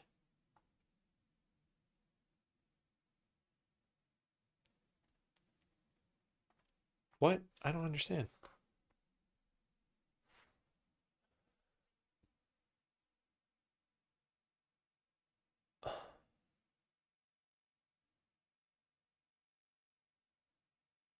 Yeah, I don't understand. It says eligibility, check your list of eligible games here, but they don't say... maybe it's only for released games.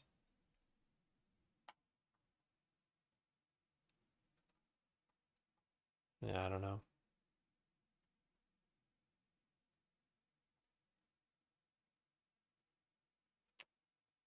Yep, do not know. There's not very much information about this either. This might only be for launched games, and we're definitely not launching by February. Is it because no demo? I'm not sure. Like, you think they would mention that somewhere, right? I don't see it listed on any of these pages. Yeah. Weird. Well, anyway, it looked like the deadline is February 3rd. That's for entering a discount. This is so confusing. Yeah, I think it's February 3rd.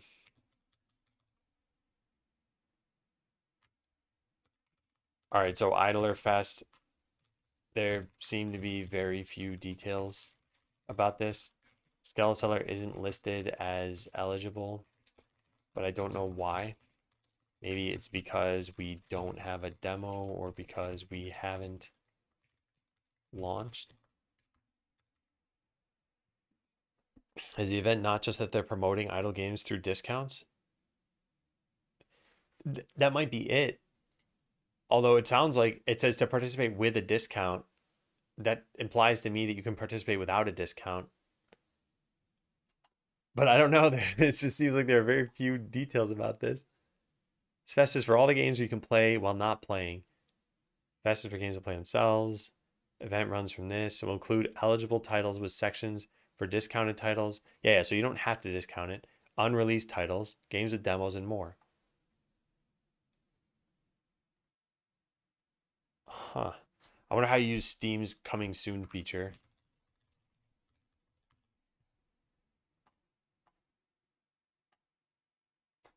I need to look into that.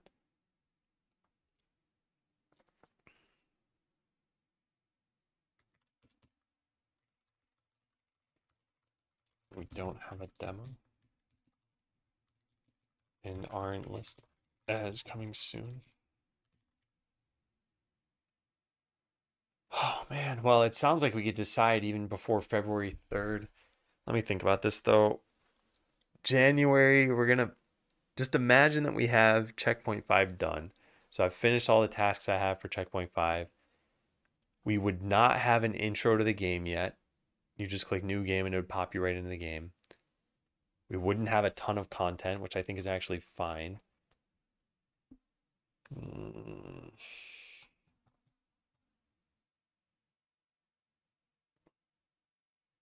think targeting next fest is probably good. Never hurts to try. Well, it depends on what I have to do to get it to be ready. If it's just make a demo, then yeah, I don't think it would hurt. But let's say they said, oh, make a trailer and make sure there's at least some amount of content. It's like it might not be worth doing that stuff.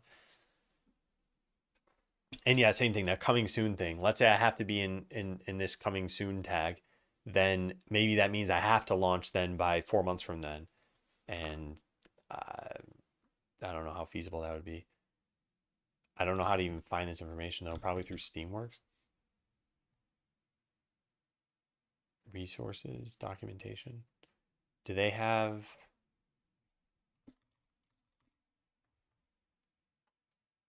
They do have something on here. You can put up a coming soon page for your product well in advance of your release date. Do we already have that on there? Maybe you've already listed as coming soon.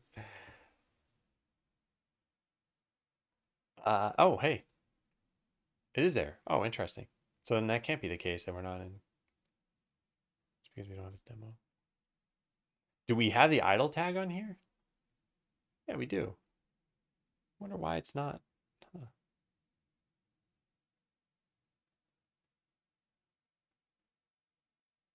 Yeah, I don't think. I think this is just saying like this is not out yet. I think that's all that means.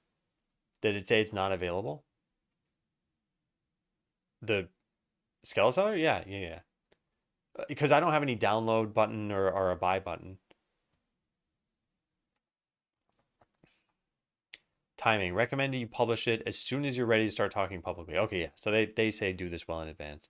All right, so that's not a problem then. So I'm not sure why we're not eligible.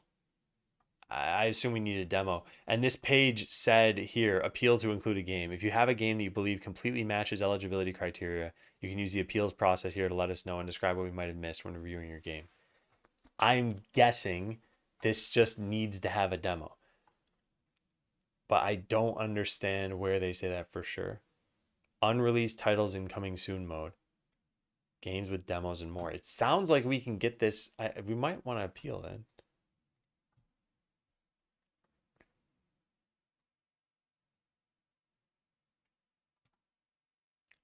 Follow the link in the invitation email or click the opt-in link provided in each event's dedication page or documentation. Okay, yeah, I might need to do that. Okay, it sounds like, well, let's write that down. Try registering for the Idler Fest thing. And if I can't, then try appealing. Maybe worthwhile even if we don't have a demo. But I think we could get a demo by then. I'm going to take a quick break, by the way, because I want to at least finish this document and figure out what our plan is. I think that's the most important thing remaining. But yeah, I want to take a break. I'm going to probably be gone for like 5 minutes or something. I want to also put more eye drops in my eyes. Is it jump time? It's jump time. And for those who've never seen this, you can type join in Twitch chat and then jump with J and a number. I will be back in a few minutes.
everybody. Close the game. All right. So I'm glad we looked into this. I don't think there's anything stopping you from joining this festival again. What do they say about doing sales? Noob, thanks for resubbing. Happy 44 months. I appreciate it. Seasonal sales, sales and marketing. Every game can join a seasonal sale. So how does this work? Discounting. Information about running discounts. I think there was a limit to this. Types of discounts, curated, daily deal, blah, blah, blah. Discounting rules, here we go. Product cannot be discounted within 30 days of a prior discount, within 30 days of its release, or within 30 days of a price increase in any currency. Who cares? Thanks for gifting a sub. A tier 2 sub. Wow. Very nice of you. Yeah. I don't recognize the name, Lauby. But yeah, welcome, Lauby. Are they here now? No, they are not. But yeah, very nice of you. That lucky person, yeah. Lucky indeed. Thank you. Thank you both. So, all right, there are limitations here, but it doesn't sound like you... It sounds like you can run as many discounts as you want as long as you follow those limitations.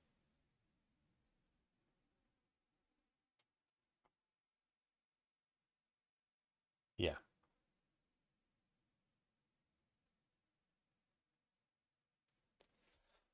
Yeah.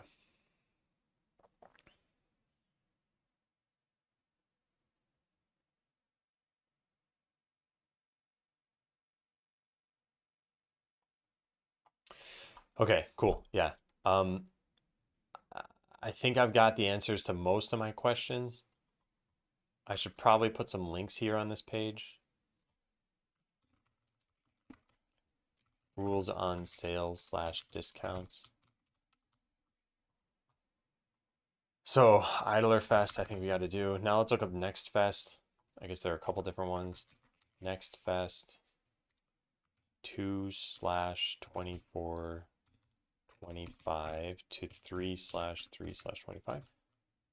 And the deadline is the 13th. And then the next Fest is 6/9/25 to 6/16/25. And April 29th is the deadline for that. And then Next Fest, question mark and question mark. It's only for upcoming games. And I think this is super important for us to hit one of these. Oh man, this is going to be difficult. All right, here's my thought. It's only for upcoming games. And it sounds like it's really important to hit at least one of them. If we wait until the one in June, then it means we can't launch until at least June 16th, I think. I originally wanted to target Q2, which is April to June. So that could work. Well, it's got to be February or June. Yeah.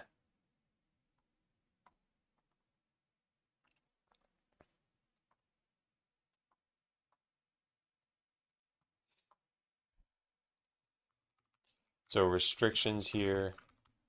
It's only for upcoming games. And you can only enter one Next Fest. Do we want to be involved? I think the answer is yes for all that stuff. What are the deadlines for those events? I think we know that. How often does this happen? How often does that happen? Idler Fest frequency. Have they ever done this before?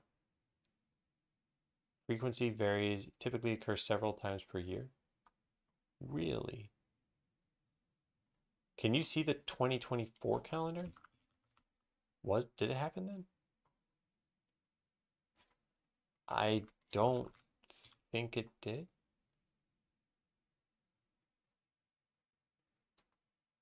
Idler Fest, February 3rd to 10th. That was for 2025 though, unless they use the same dates every year.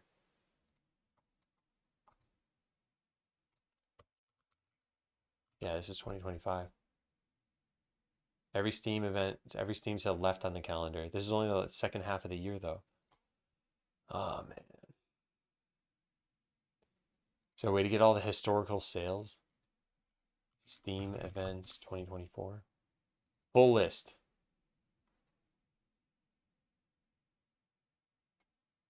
Aha. There was not an Idle Fest in 2024. So if it does happen, then it's every couple of years. So we should definitely try to make it. I don't think there was an Idler Fest in 2024. I also don't know what, like, people will treat this as an idler game. It doesn't have infinite progression. You don't progress offline. I'll just leave it there.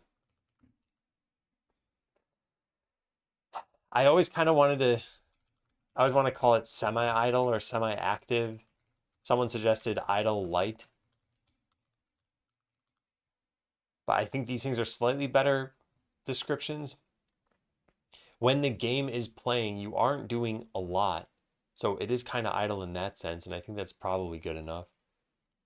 So let's say we start a battle over here, and I click auto battle. Oh, I never looked at the two shadows thing, but yeah, it does look like it's a little bit of a problem. I'll write that down. Pixie has a shadow baked into the sprite. So we should probably manifest a hide shadow boolean that defaults to false and set it to true on the pixies.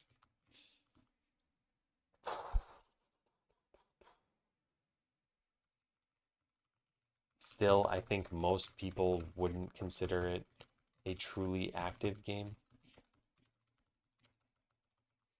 All right, what are the events? How often does this happen? What does it take to be involved? Yeah, so this is the big set of questions I still have. Yeah. We need a link to that to do. I guess let's just put this in questions.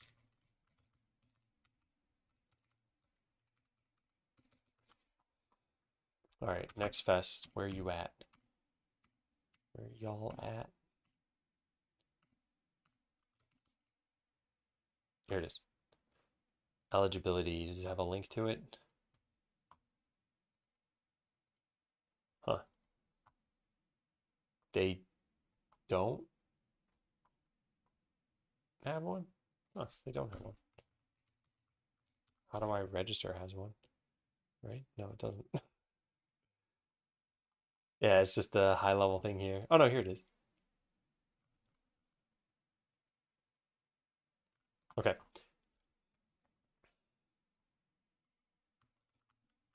So only for upcoming games, you can only enter one of these. Is that correct? Has not previously joined one, is not a prologue, preview, or short form version of an existing game.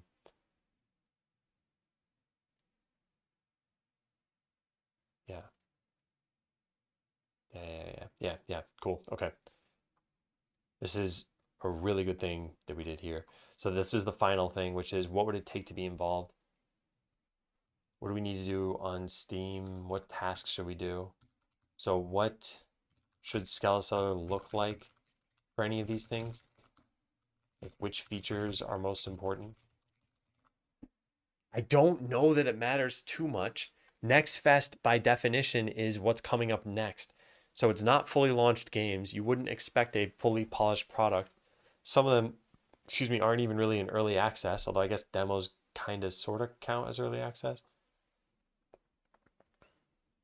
Idler Fest might be a little bit different. But like, should we have a trailer? I think a trailer would probably get more wish lists without people even having to download the game. Man,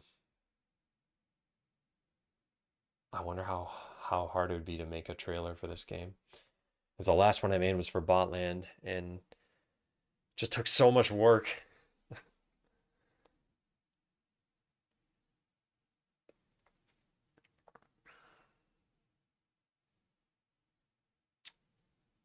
I don't know. I don't know, but I think we should target this stuff.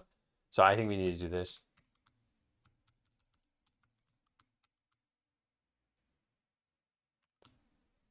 Yeah, and then for next fest, deadline is January 13th for the February one. Which next fest do we target?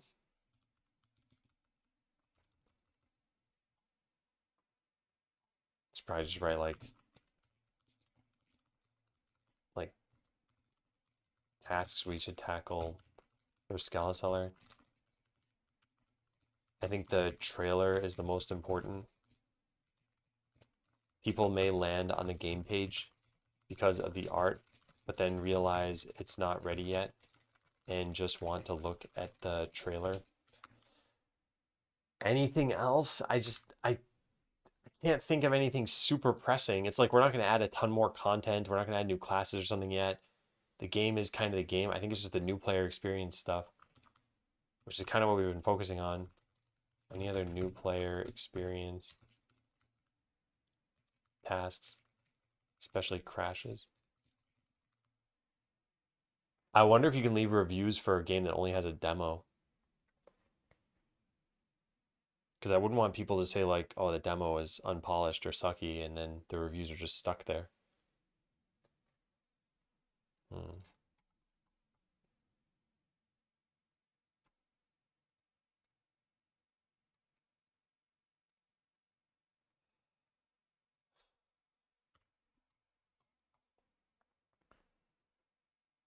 Yeah, so which next fest should we target? Feb or June?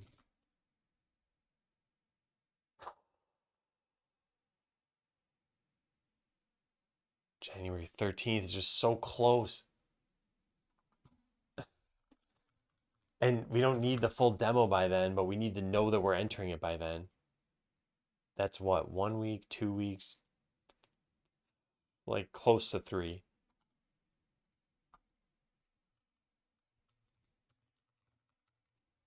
February deadline is a little less than 3 weeks from today.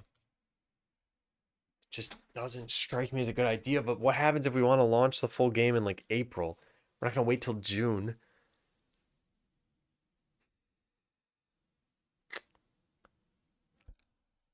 I think we got to do a little bit more planning to figure it out because I think Next Fest will help quite a lot.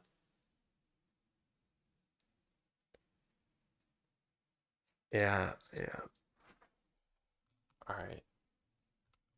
My only concern is that we end up wanting to launch the game in April, but have to wait for June to get into Next Fest. The reason why I think Next Fest is important is because it's a time when you have a slightly lower judgment bar for the game, and the only real action is to wishlist the game. And people might come back to it afterward and be like, "Oh yeah, the game improved, or they fixed on my concern. They fixed my concern, something like that."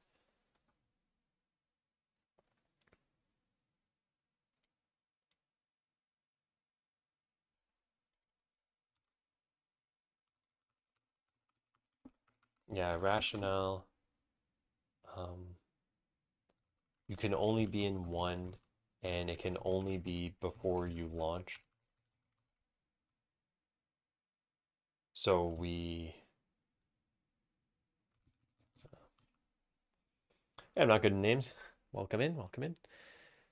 Let's see where I can review games on my wish list that have demos but not fully released. I see. So then, yeah, there are no reviews for them. Are no reviews for unreleased games. I really butchered that word, didn't I? And it feels like there'll be less judgment for these games and the only available action is to wishlist the game, will probably help a lot. There are curator reviews, but no, like this game was the best game I ever played, or I couldn't get past the first level or something. Not those kinds of reviews, right? Because I don't actually know. Here's what I would like. What I'd like is for there to be some demo specific reviews that go away when the game launches.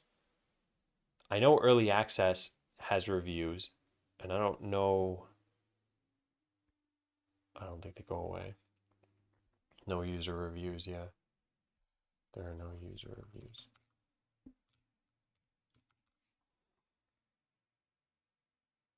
All right, yeah, so this is the only real question we have to answer, and I still don't know the answer for this. We're definitely not going to launch the game by February, but we might want to launch it by June. I think it's based on what tasks remain, so I guess let's look through the tasks. Early access pre-Next Fest, then release week after. So if I were close to launching, then yes, I would probably enter Next Fest and then launch. But like I said, what if I want to launch in April? Do we delay 2 months just to hit Next Fest? And maybe the answer is yes. I honestly don't know what's best in this case. I think the answer is probably yes. Like, Skeleseller is not the kind of game where it needs to land now. It wouldn't make a big difference if it were 2 months later, I think. I'm trying to learn DirectX 11 and have most experience in C#. So I'm trying Slim DX and can't find any recent tutorials. They're all C++. You might still be able to learn from it, even if the tutorials are in a different language. Especially if you're using AI, you could convert to a different language probably. Or you could try a different DirectX tutorial or try C++.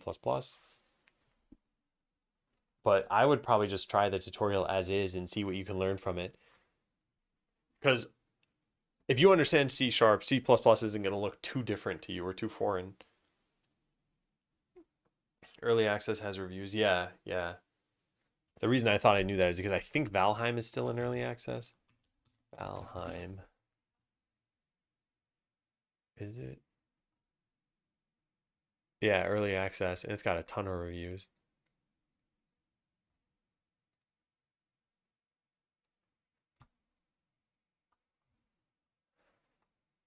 Okay, yeah, we're going to look through issues. So I have a few milestones here. What's in pre-launch? What's in beta? Nothing's in beta. Well, one's in beta. Consider early access. Yeah, that's not really an issue. Whenever, checkpoint 5. Some of these are unlabeled though. Well, what's the pre-launch stuff? Make merch is kind of already done. Look through ideas, integrate with Discord presence.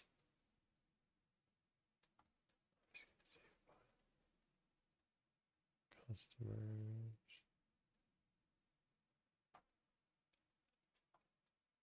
I think we can hit June. I think it's possible. Yeah. I mean, some of these are big tasks. Like it says figure out what we're doing with the original soundtrack.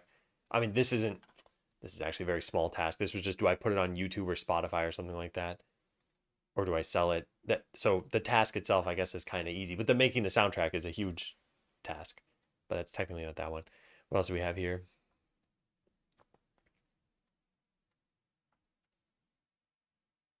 Yeah, I think Q2 is possible. Oh, man.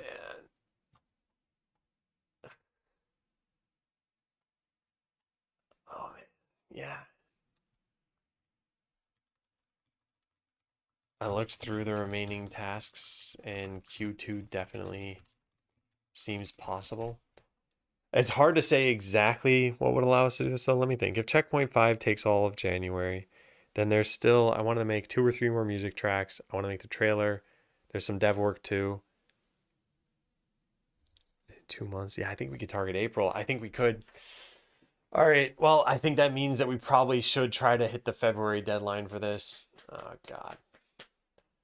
I don't know if I'm making a mistake, but yeah.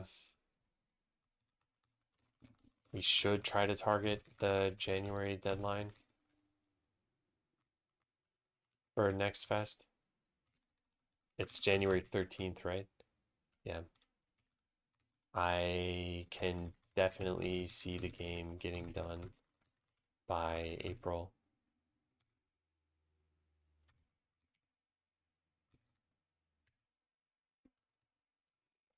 It's definitely not happening before October. Come on, you know better than this. You've been in the business long enough.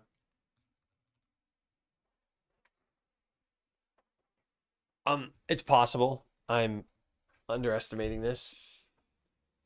But I guess the way I think about it is just in terms of uh what really needs to be done.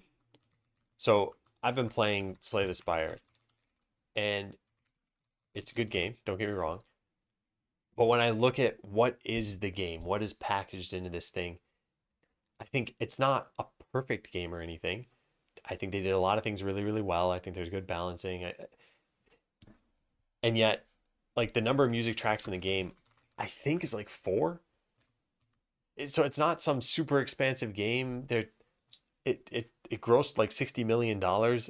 It did very well, but it kind of makes me think, what should my expectations be for this game that we're working on? Because with Botland, I kept thinking like it's just not ready yet.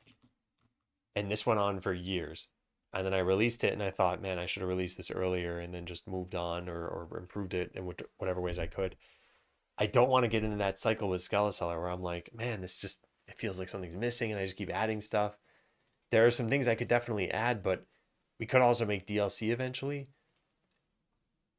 Imagine if we've got these 7 character classes. Imagine if, or yeah, imagine if we only went up to 10. Because originally I wanted more, but yeah, what if we just had 10? And then what if there was a pack that released like 5 new adventurers and the crafting station and the whatever else? I don't know.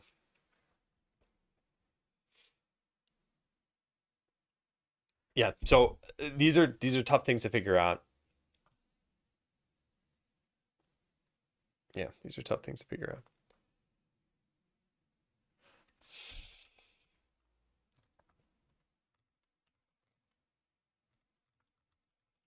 I don't know. Quality of life updates. I could I here's the way I look at this. If the game is successful, if it seems like it's going in the right direction, I would still want to work on it.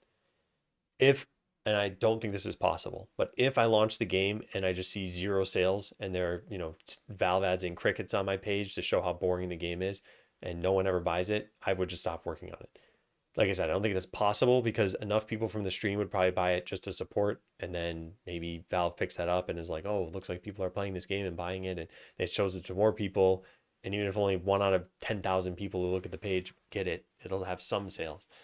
So it's a question of how much is enough to dictate the development time afterward or justify that time. And I don't know. I don't have a number for that. We see the game getting done by April. Yeah. I'm not super comfortable with January 13th though. I think the big reason why is that the game still crashes for some players and we haven't really looked into it and I don't think it'd be easy to fix.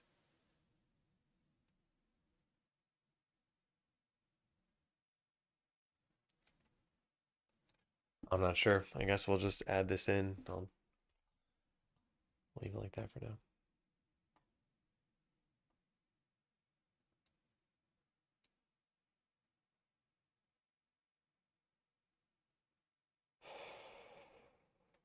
Yeah.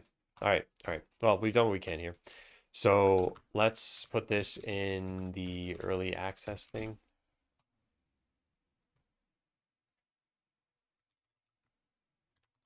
Note, I compiled some information on Christmas of 2024 for Steam events.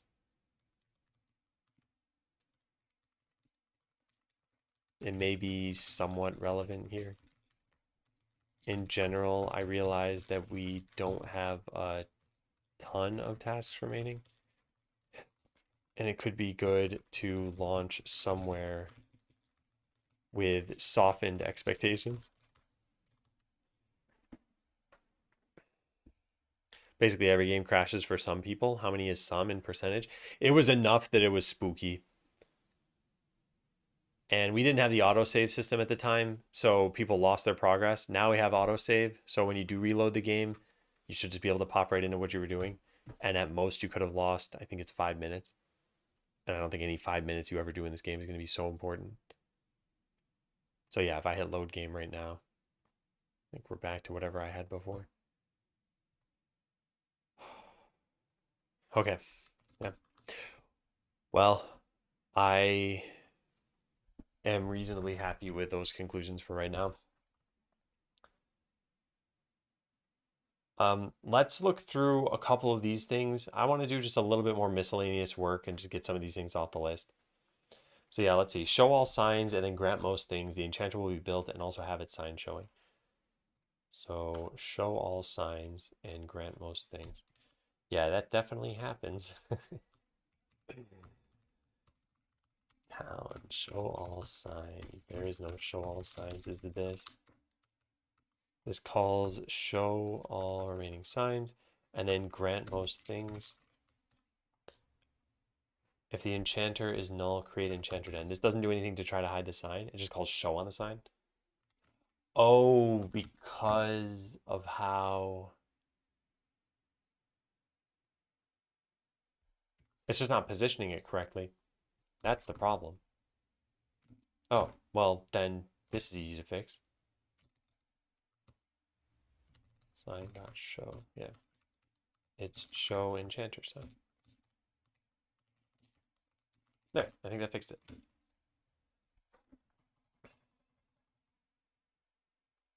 January 13th is 19 days. Yeah, so to be clear, because I probably didn't make this clear, if I do register for that event, the deadline is January 13th, and I need to have a demo.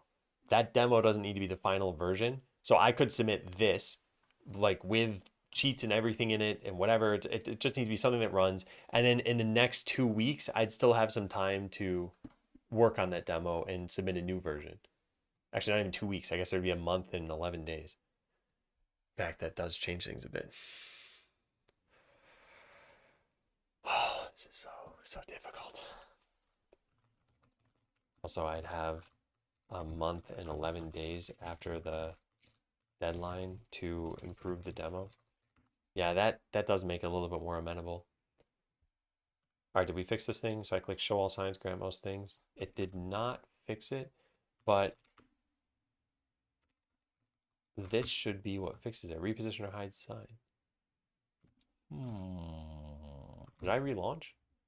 I must have. I'm doing something wrong. Yeah, I'm doing something wrong. Let's put a breakpoint here. And let's see what's going on.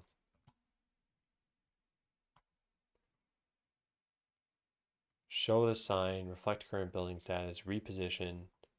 If not, building is built. Oh, what? It's false.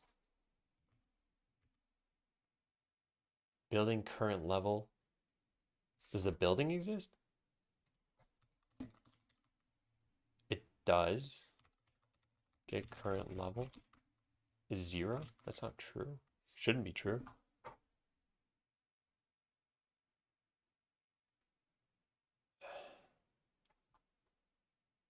Gets instantiated. Current level. I mean, it has to be this.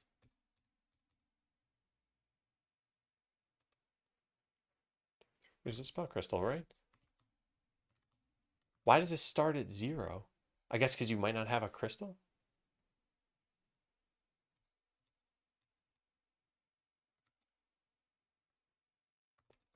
Upgrade calls add next crystal. And it modifies this level.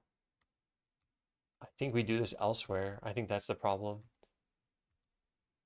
There it is. Upgraded afterward. Okay. I think this is a debug only bug. I think if you just build the building yourself, everything works fine. So I think all we need to do here is call this show enchanter sign, and that'll fix everything.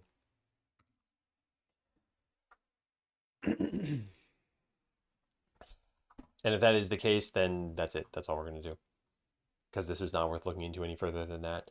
It's one of those things where it's like, if it takes less than 5 minutes, sure, fix it. Otherwise, just say, yep, it's a bug. And who cares? So let's get rid of this.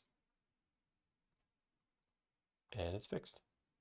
And then let's try it the regular way. So how do you get the enchanter? I don't actually know. Also, I guess there's no regular way. I guess we just have to do this and click build. Yeah, it's working. And as long as this thing goes away, then we should be fine. Yep. Cool. Save and load it. Yeah, nice. All right, let's just fix a minor bug. Revert this. Fix bug with enchanter sign. If you clicked grant most things, the sign would be in the wrong position due to the order that we upgrade it in. Why does it work that way? And where does this get called when the player does this?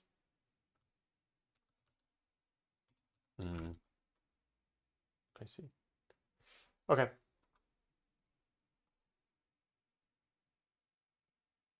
Let me look through these changes really fast. Yep, that was it. Cool. So that's done. Next, change my hint dialog to use the dialogger. I'm not going to do that right now. I want to do some very simple things here, like this one. Make it so when you hover over the money icon and see the... Oh, you can hover over the money icon and see the tooltip. All right, let's go take a look at that. Town menu. Town menu has this whole HBox container. I think you should be able to hover over pretty much anything in here. And it's money label that has the tooltip, I think. Is that correct? It is. I don't want to do anything about this.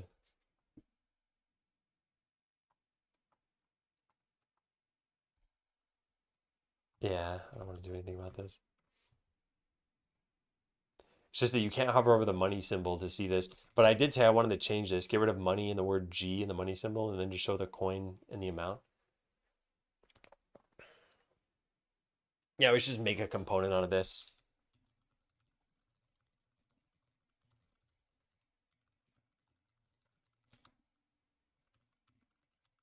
Showing the animated coin or a static one.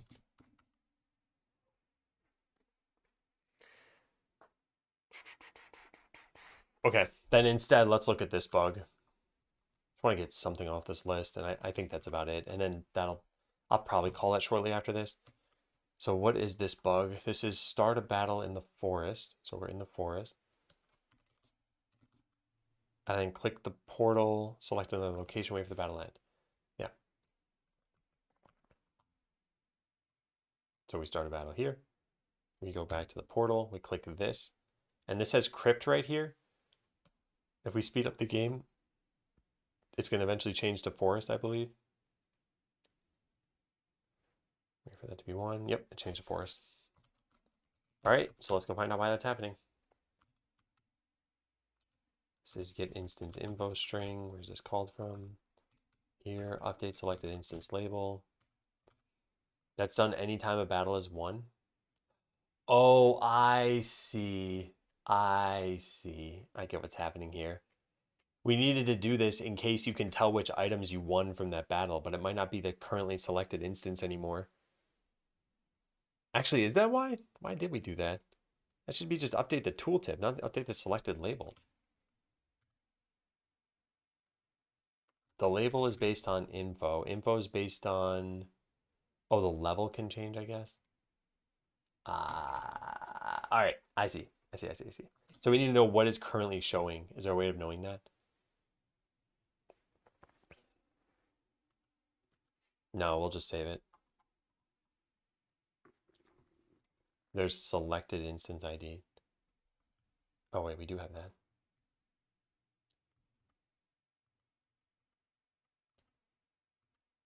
Yeah, we do have that. Okay, so just on battle ended, it only update the label if it's what's selected. Problem solved. Nice. Actually, I'm not even sure about the tooltip here. Is this what's showing already? Yeah, it is. I think we should bump this down there too. That means we need to run this again.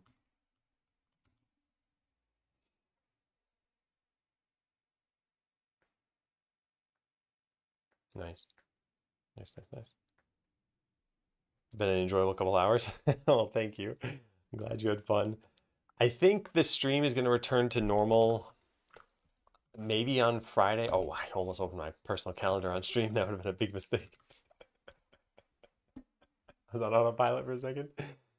Um, yeah, so this is not my personal calendar, so it's safe to look at on stream. So when is New Year's? On January 1st. Yeah, I think the 27th will just be a normal stream day. Maybe the 30th as well. And then, because I took most of last week off, and I'm going to be taking the afternoon off today, which before I forget, I should go cancel that officially. Not that anyone ever looks at the schedule or probably cares about it, but I like to keep this up to date. So there.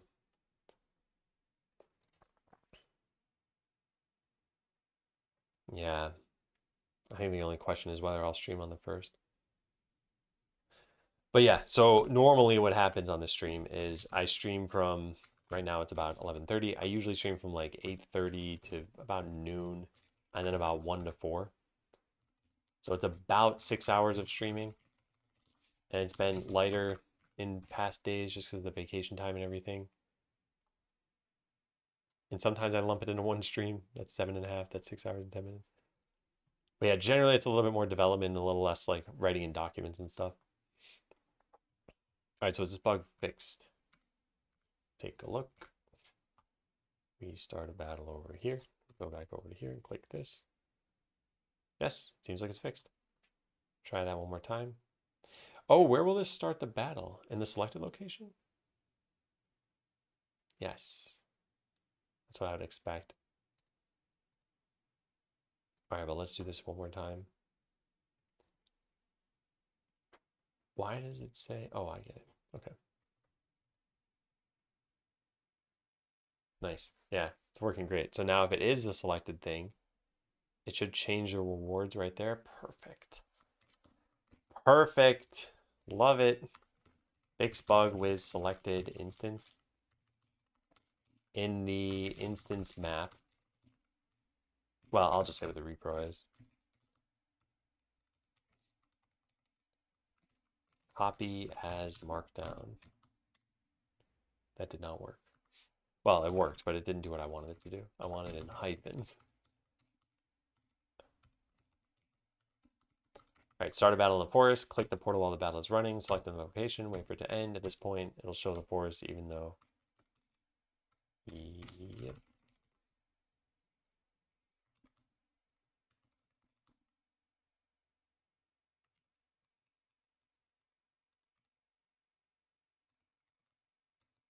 It wasn't selected at the time. Done. Zo. Let's sync all those changes. Delete this.